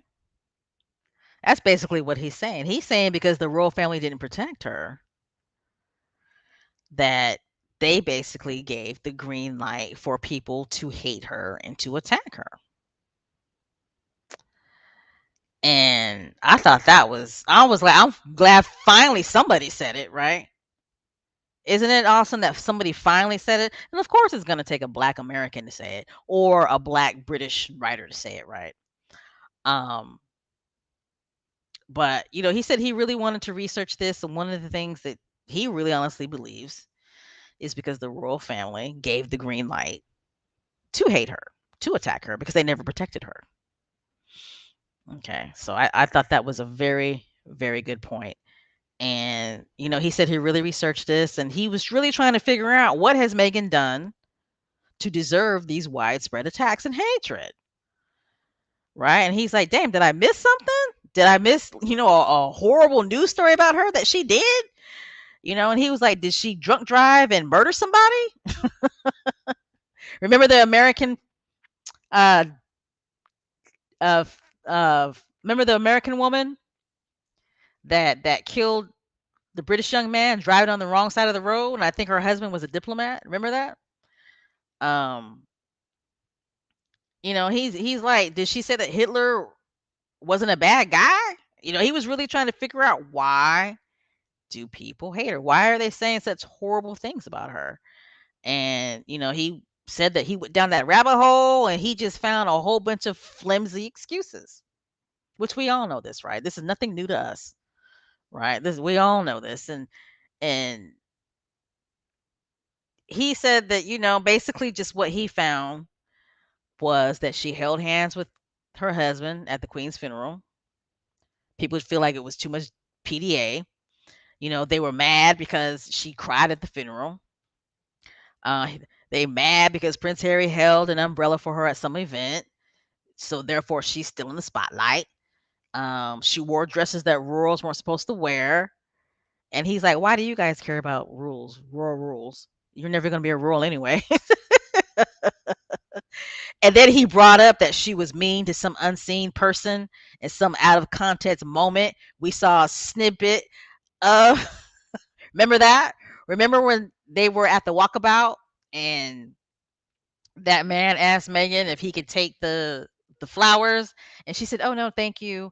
I told them that I would, you know, put the flowers up, but thank you." Remember that? And then they made it seem like that she was being mean to that man. Well, he looked that video up, and Torre's like, "That's bullshit." He's like, "That is bullshit," right?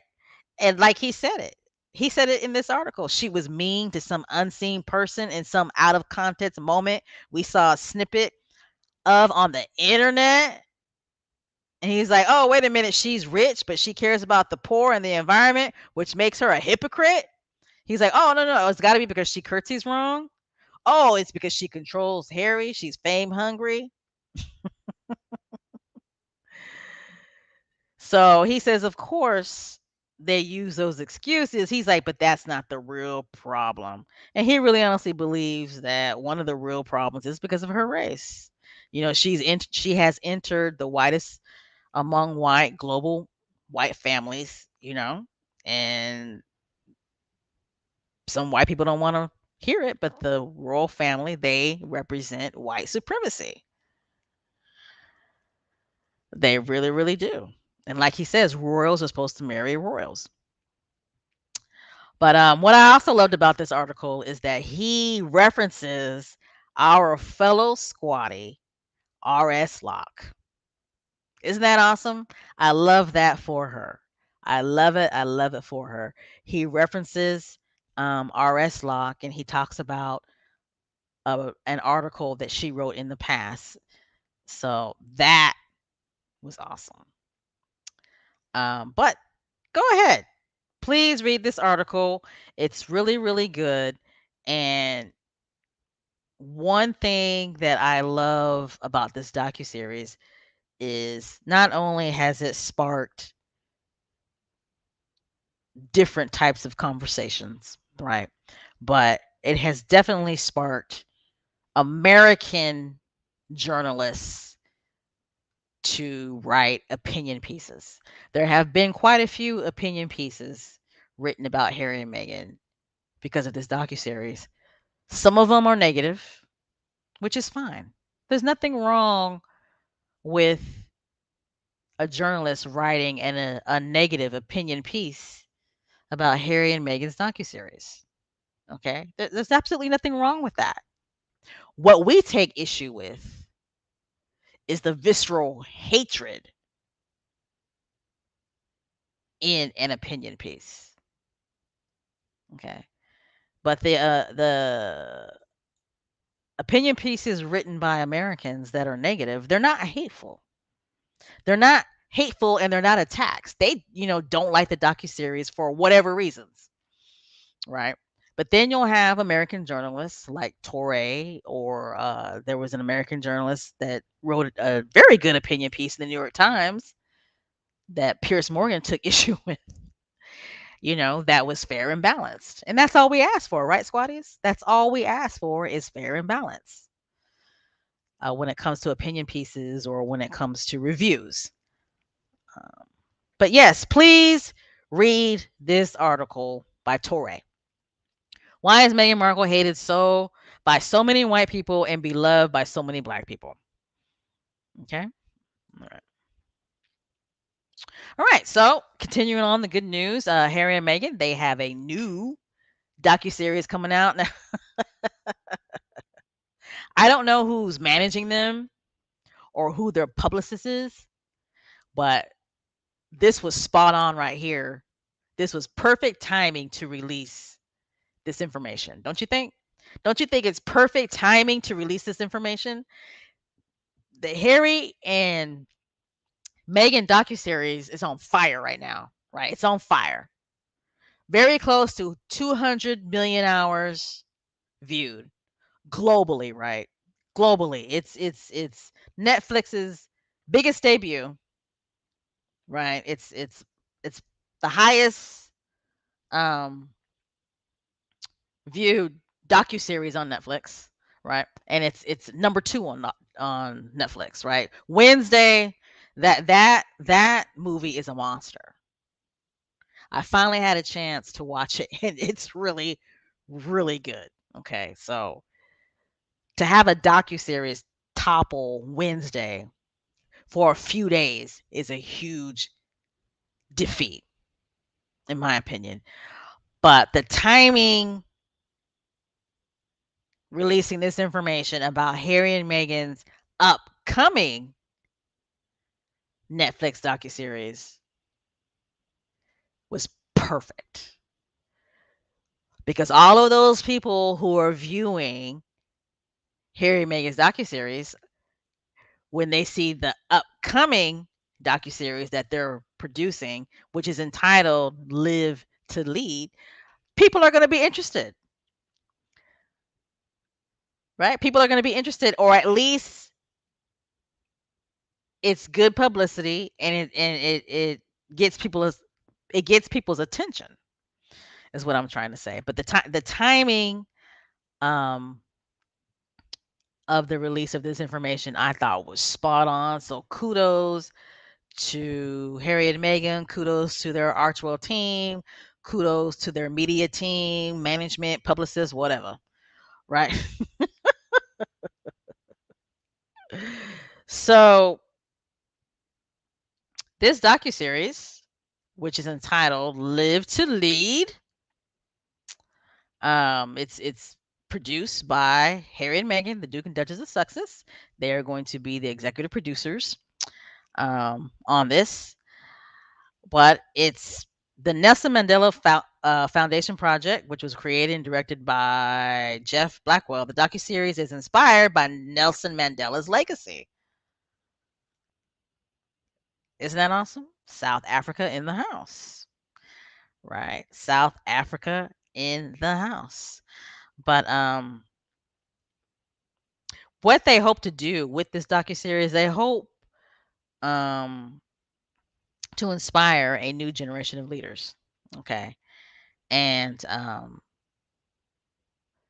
what they're going to do is it's going to highlight the fundamental values and daily disciplines and guiding principles that leaders employ to motivate others and create meaningful change. So I think that's awesome.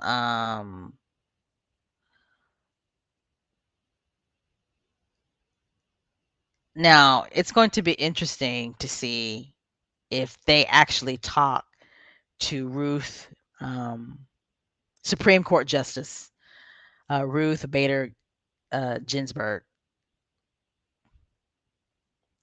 because was she still living? I'm wondering, was she still living when this was filmed? So that's going to be interesting, right?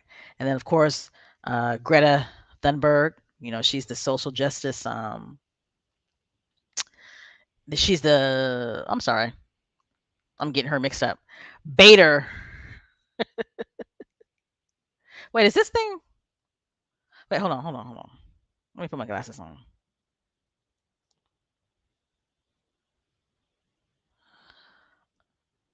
Oh, they got this thing all wrong. Who wrote this article? Okay, so they got Greta Thunberg as a social justice attorney, which she's not. Greta Thunberg, she is the climate change activist. Somebody made a typo in this article. But of course,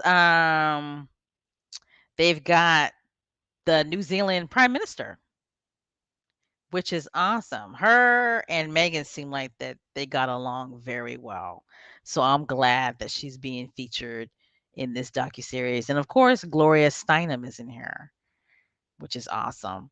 So I look forward to this. I think this is going to be very good. And this is right in Harry and Meghan's lane, right? This is what they're about, right? They definitely are woke. They are as woke as they can be. And the caliber of people that they will be featuring on this is just it's just awesome. Awesome. All right, moving on. Archwell. Yay for Archwell. There's a lot of noise going on about Harry and Meghan. Everybody is watching this docuseries, but Archwell is moving on, right? They continue to do the work. Doesn't Archwell continue to do the work? They continue to do the work. It's like they we're all focused on this docuseries, and the Archwell team is focused on their charity work, which is great. But Archwell, they let us know that on Friday, the Archwell team, including the Archwell Foundation, Archwell Audio, and Archwell Productions, they gather to celebrate the holidays and participate in This Is About Humanity's annual holiday party for unified families, represented by Immigrant Defenders Law Center. Led by the Archwell Foundation, the company organized holiday gifting for over 30 reunified and refugee families. Isn't that awesome? This Is About Humanity creates a community of allies and advocates dedicated to raising awareness about separated and reunified families and children at the US Mexican border. And they wonder why Archwell Foundation is getting awards from the Kennedys, right? They wonder why Archwell Foundation is getting awards from the Kennedys. Okay? This is awesome because I cannot imagine um, families being separated, children being separated from their families at the U.S. Mexican border. Um, we all know it's a crisis down there. It really is, and that's a sad, sad situation. That's why sometimes we really do have to like pause and think about our own lives and just be grateful. Be grateful for whatever. You know what I mean? I mean, sometimes, we're going through things, we're going through our own personal struggles, but there is always somebody that's got it way worse than you, right? Way worse than you. So when I read that, I thought that was awesome. Archwell Foundation, they continue to do their thing. It's like Prince Harry said, we're moving on. We had to get over the first chapter. Now we're moving on. And Archwell Foundation, in the short years that they've been going, they have done so much work. I'm so proud of Harry and Meghan. Aren't you guys proud of Harry and Meghan? Aren't you guys proud? So back to Live to Lead. I agree with this right here. Be 10 pound. That title is a powerful and attention grabbing title. It is. You're absolutely right. You're absolutely right. Like, live to lead. Like, who came up with that title?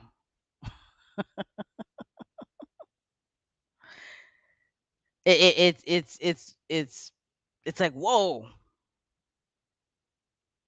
And what I love about that title is that it's a good motivator, right? It's like when you wake up in the morning, you can say to yourself, like, I'm living to lead. Right when you wake up, you could tell yourself that, right? I'm living to lead. So, and the people that they picked to be a part of this docuseries, they are people who are living to lead, right? Aren't they? They really, really are. The people that are a part of this docuseries, they are living to lead. And especially what's the young lady's name? She's really young. The environmentalist. I mean, she's passionate about that. She is passionate about that. Greta Greta Thunberg. I believe that's her name, right? Is she 20 yet? Is she 20 yet? Is Greta 20 yet? Is Greta Thunberg 20 yet? Does anybody know her name? I mean, she's been doing this what since the age of 7? I know I'm exaggerating. But you talk about somebody who is living to lead, who lives to lead. That young lady lives to lead. She's 18. Greta Thunberg is 18 years old. My God. She's done more in a lifetime than I have in my 42 years.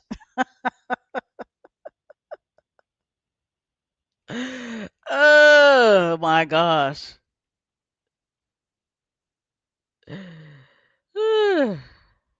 She is. She's a brilliant young lady. Oh, is her last name what is her last name? Thunberg? That's how you say her last name? Greta Thunberg?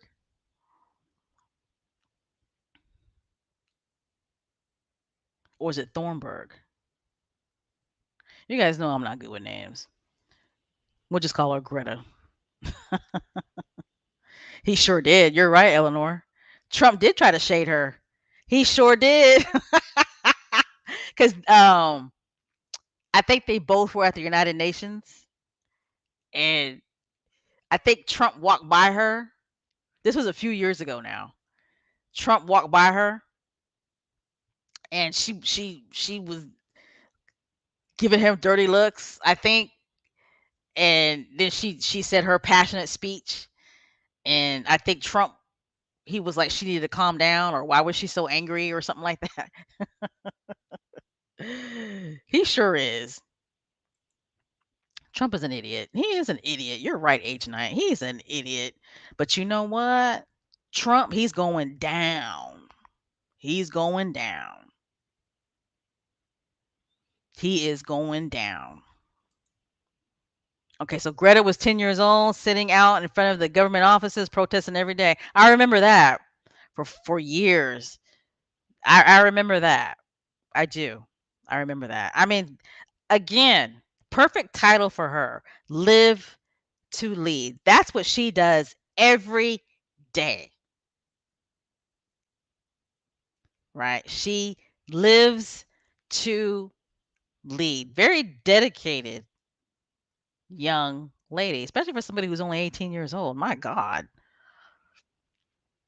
But another person I'm looking forward to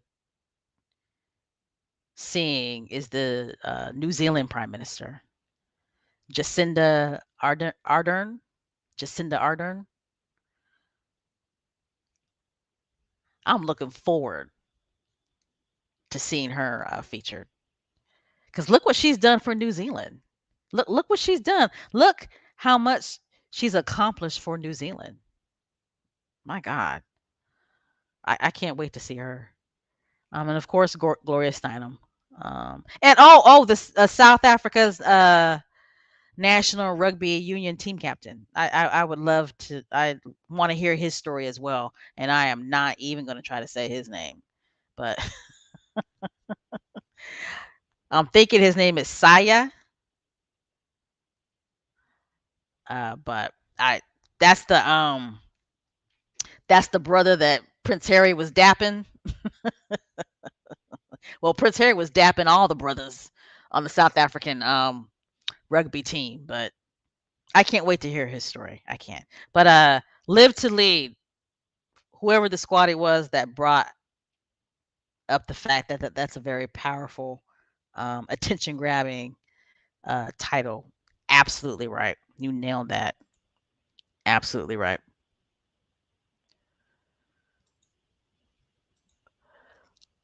Um. Oh, I got that troll out of here. No, no, Susie Q. Trolls don't have nothing else to do. Oh shoot.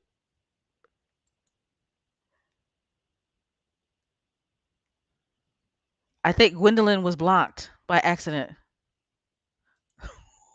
We have to get Gwendolyn back in here. Um, But yeah, no, trolls have nothing else better to do. They don't. They really don't. They live their lives looking for pro Megan channels to invade, right? That they live their lives for that.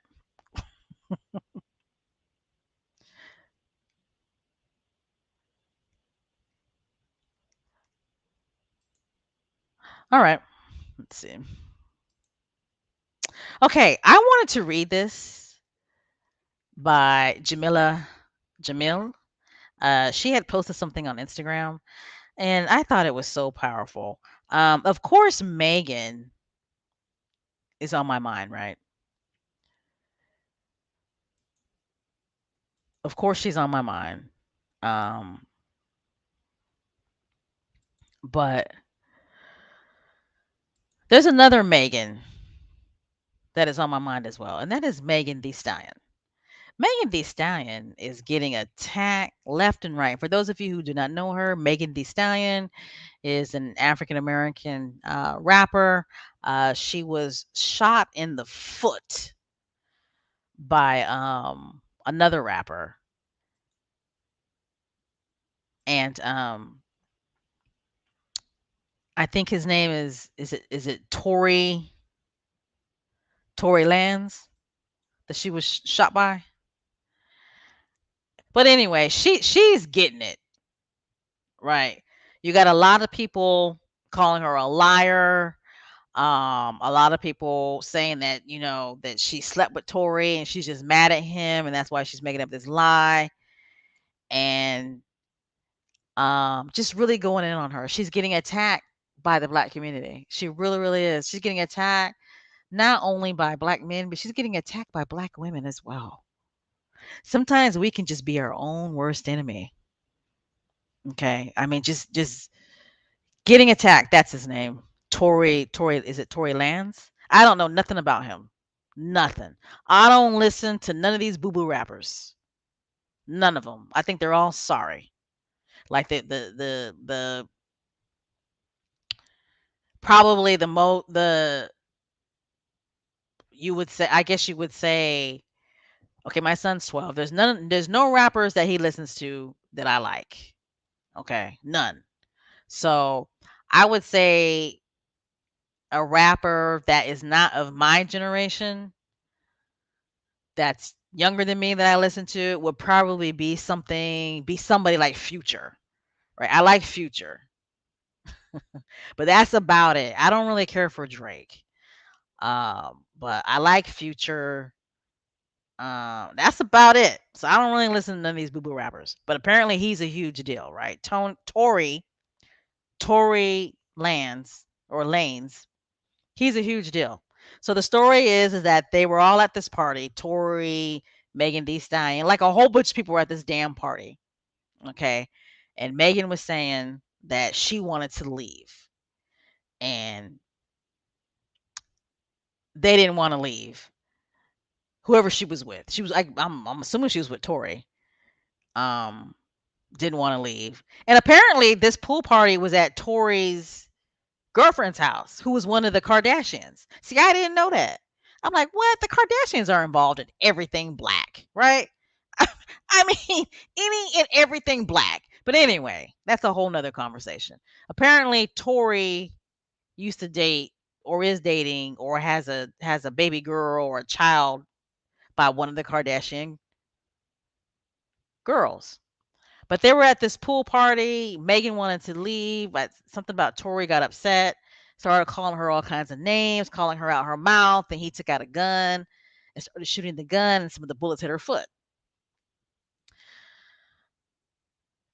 So anyway,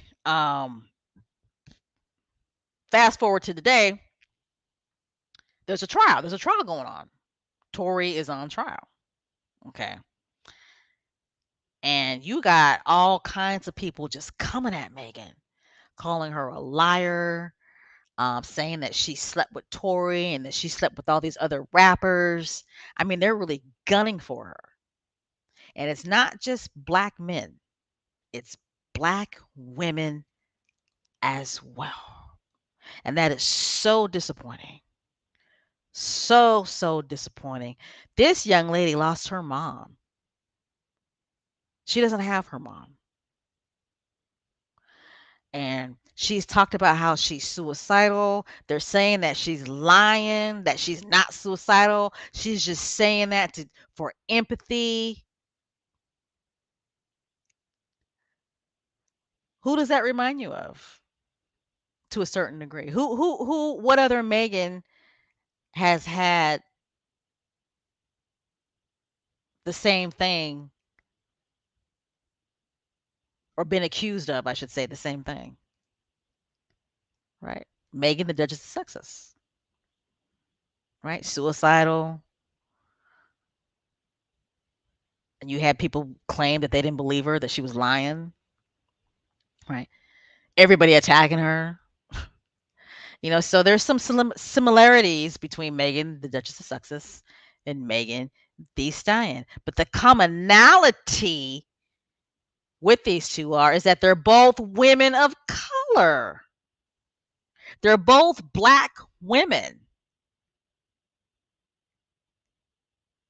It's like people said black women are the most unprotected and unsupported species ever.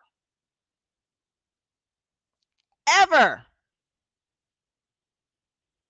And we turn on our own. We turn on our own.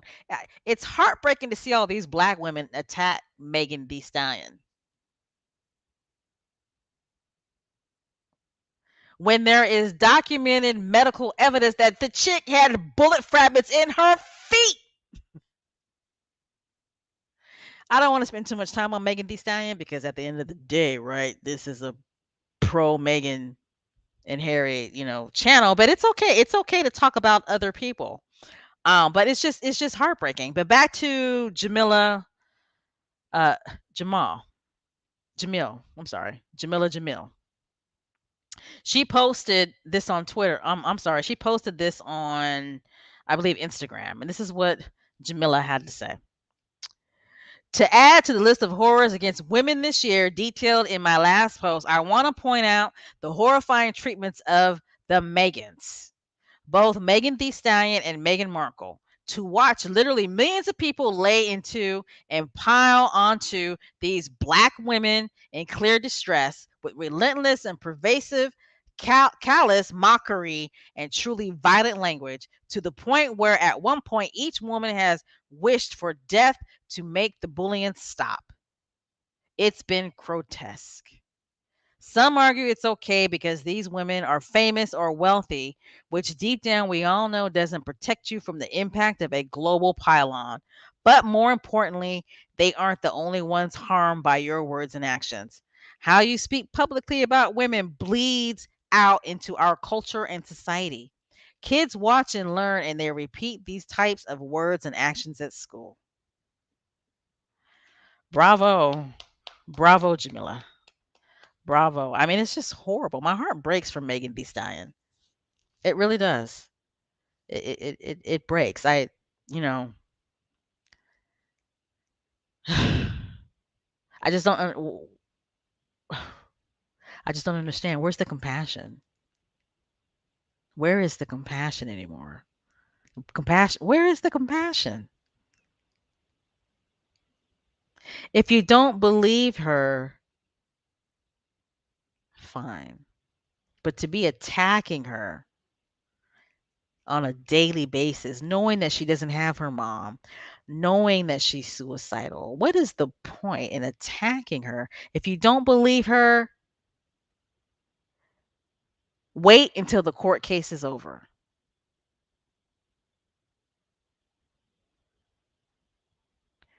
Wait until the court case is over. All right.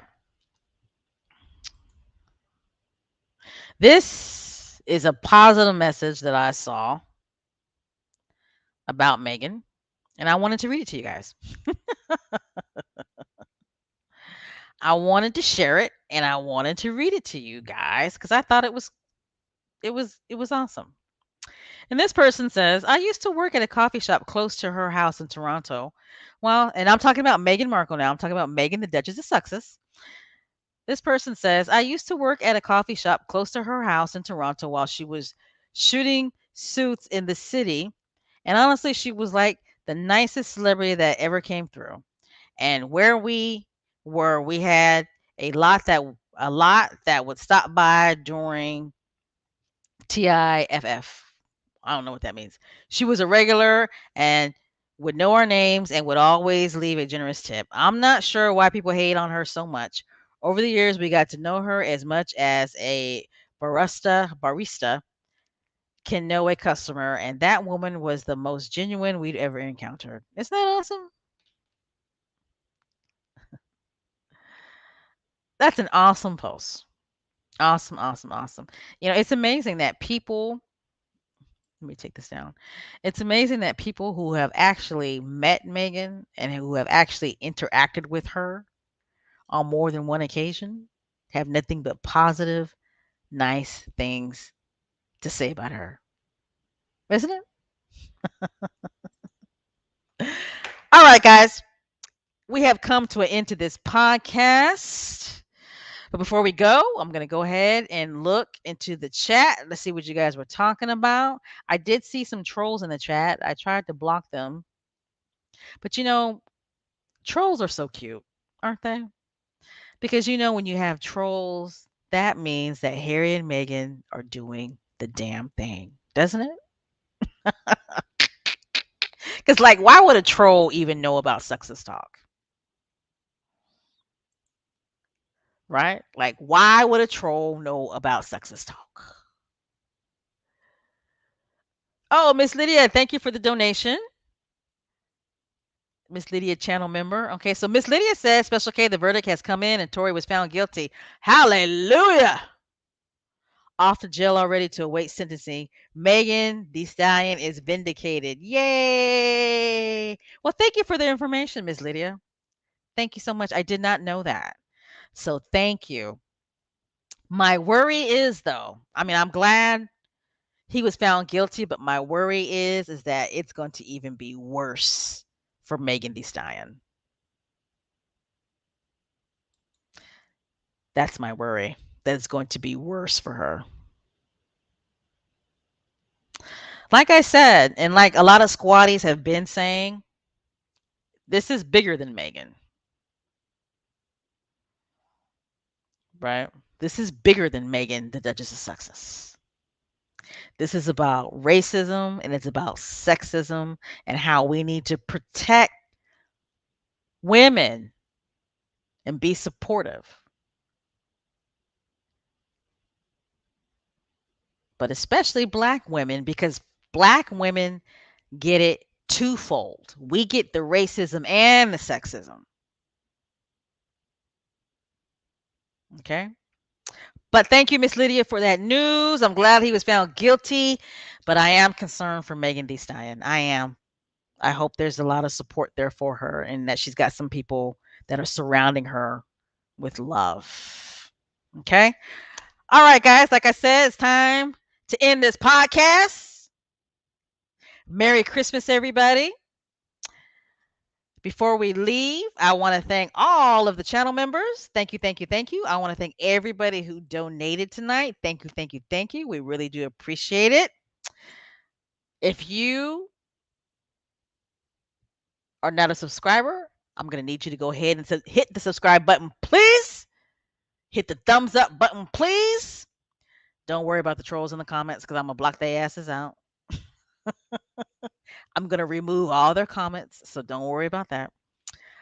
You can follow us on YouTube. You can definitely follow us on Twitter. You can follow us on Apple and Spotify podcasts. And Megan, Duchess of Advocacy World Podcast. We're on Instagram. Our Instagram page is blowing up. All right, everybody. I want everybody to have a Merry, Merry Christmas. I can't believe it's Christmas Sunday. Okay? So everybody have a Merry, Merry Christmas. Please listen to as many pro Harry and Meghan podcasts as you can. Um, support all squatties.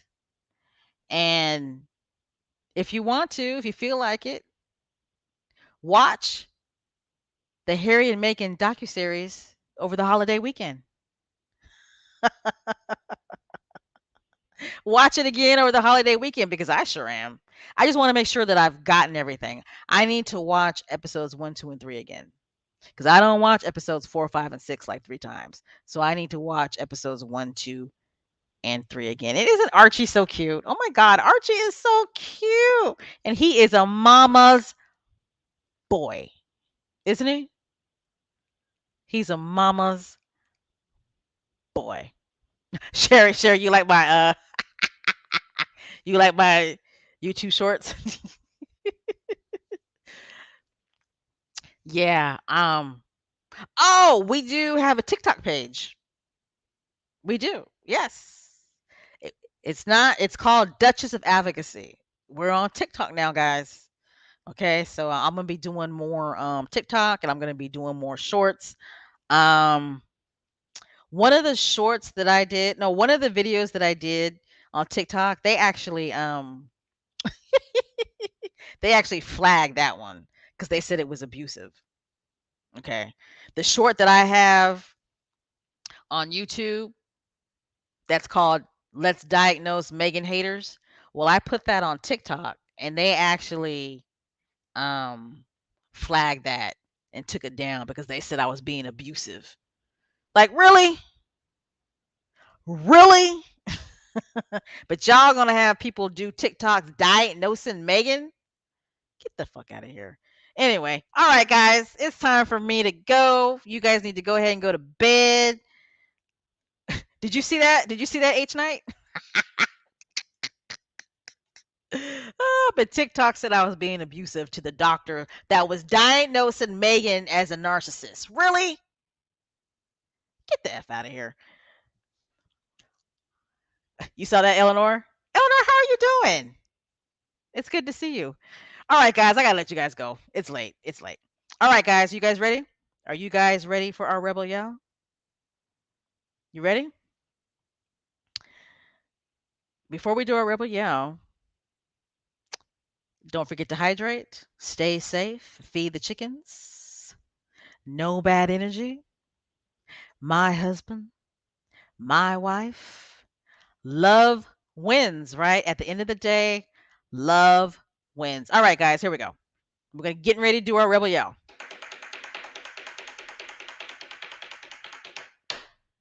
Continue to wear the SS on your chest. Because you know, squatties, we are the best. Yes, indeed. Yes, indeed. Yes, indeed. I love you guys. I truly, sincerely love you guys. You guys are family. So let's all support each other. Good night, squatties. I'll see you soon.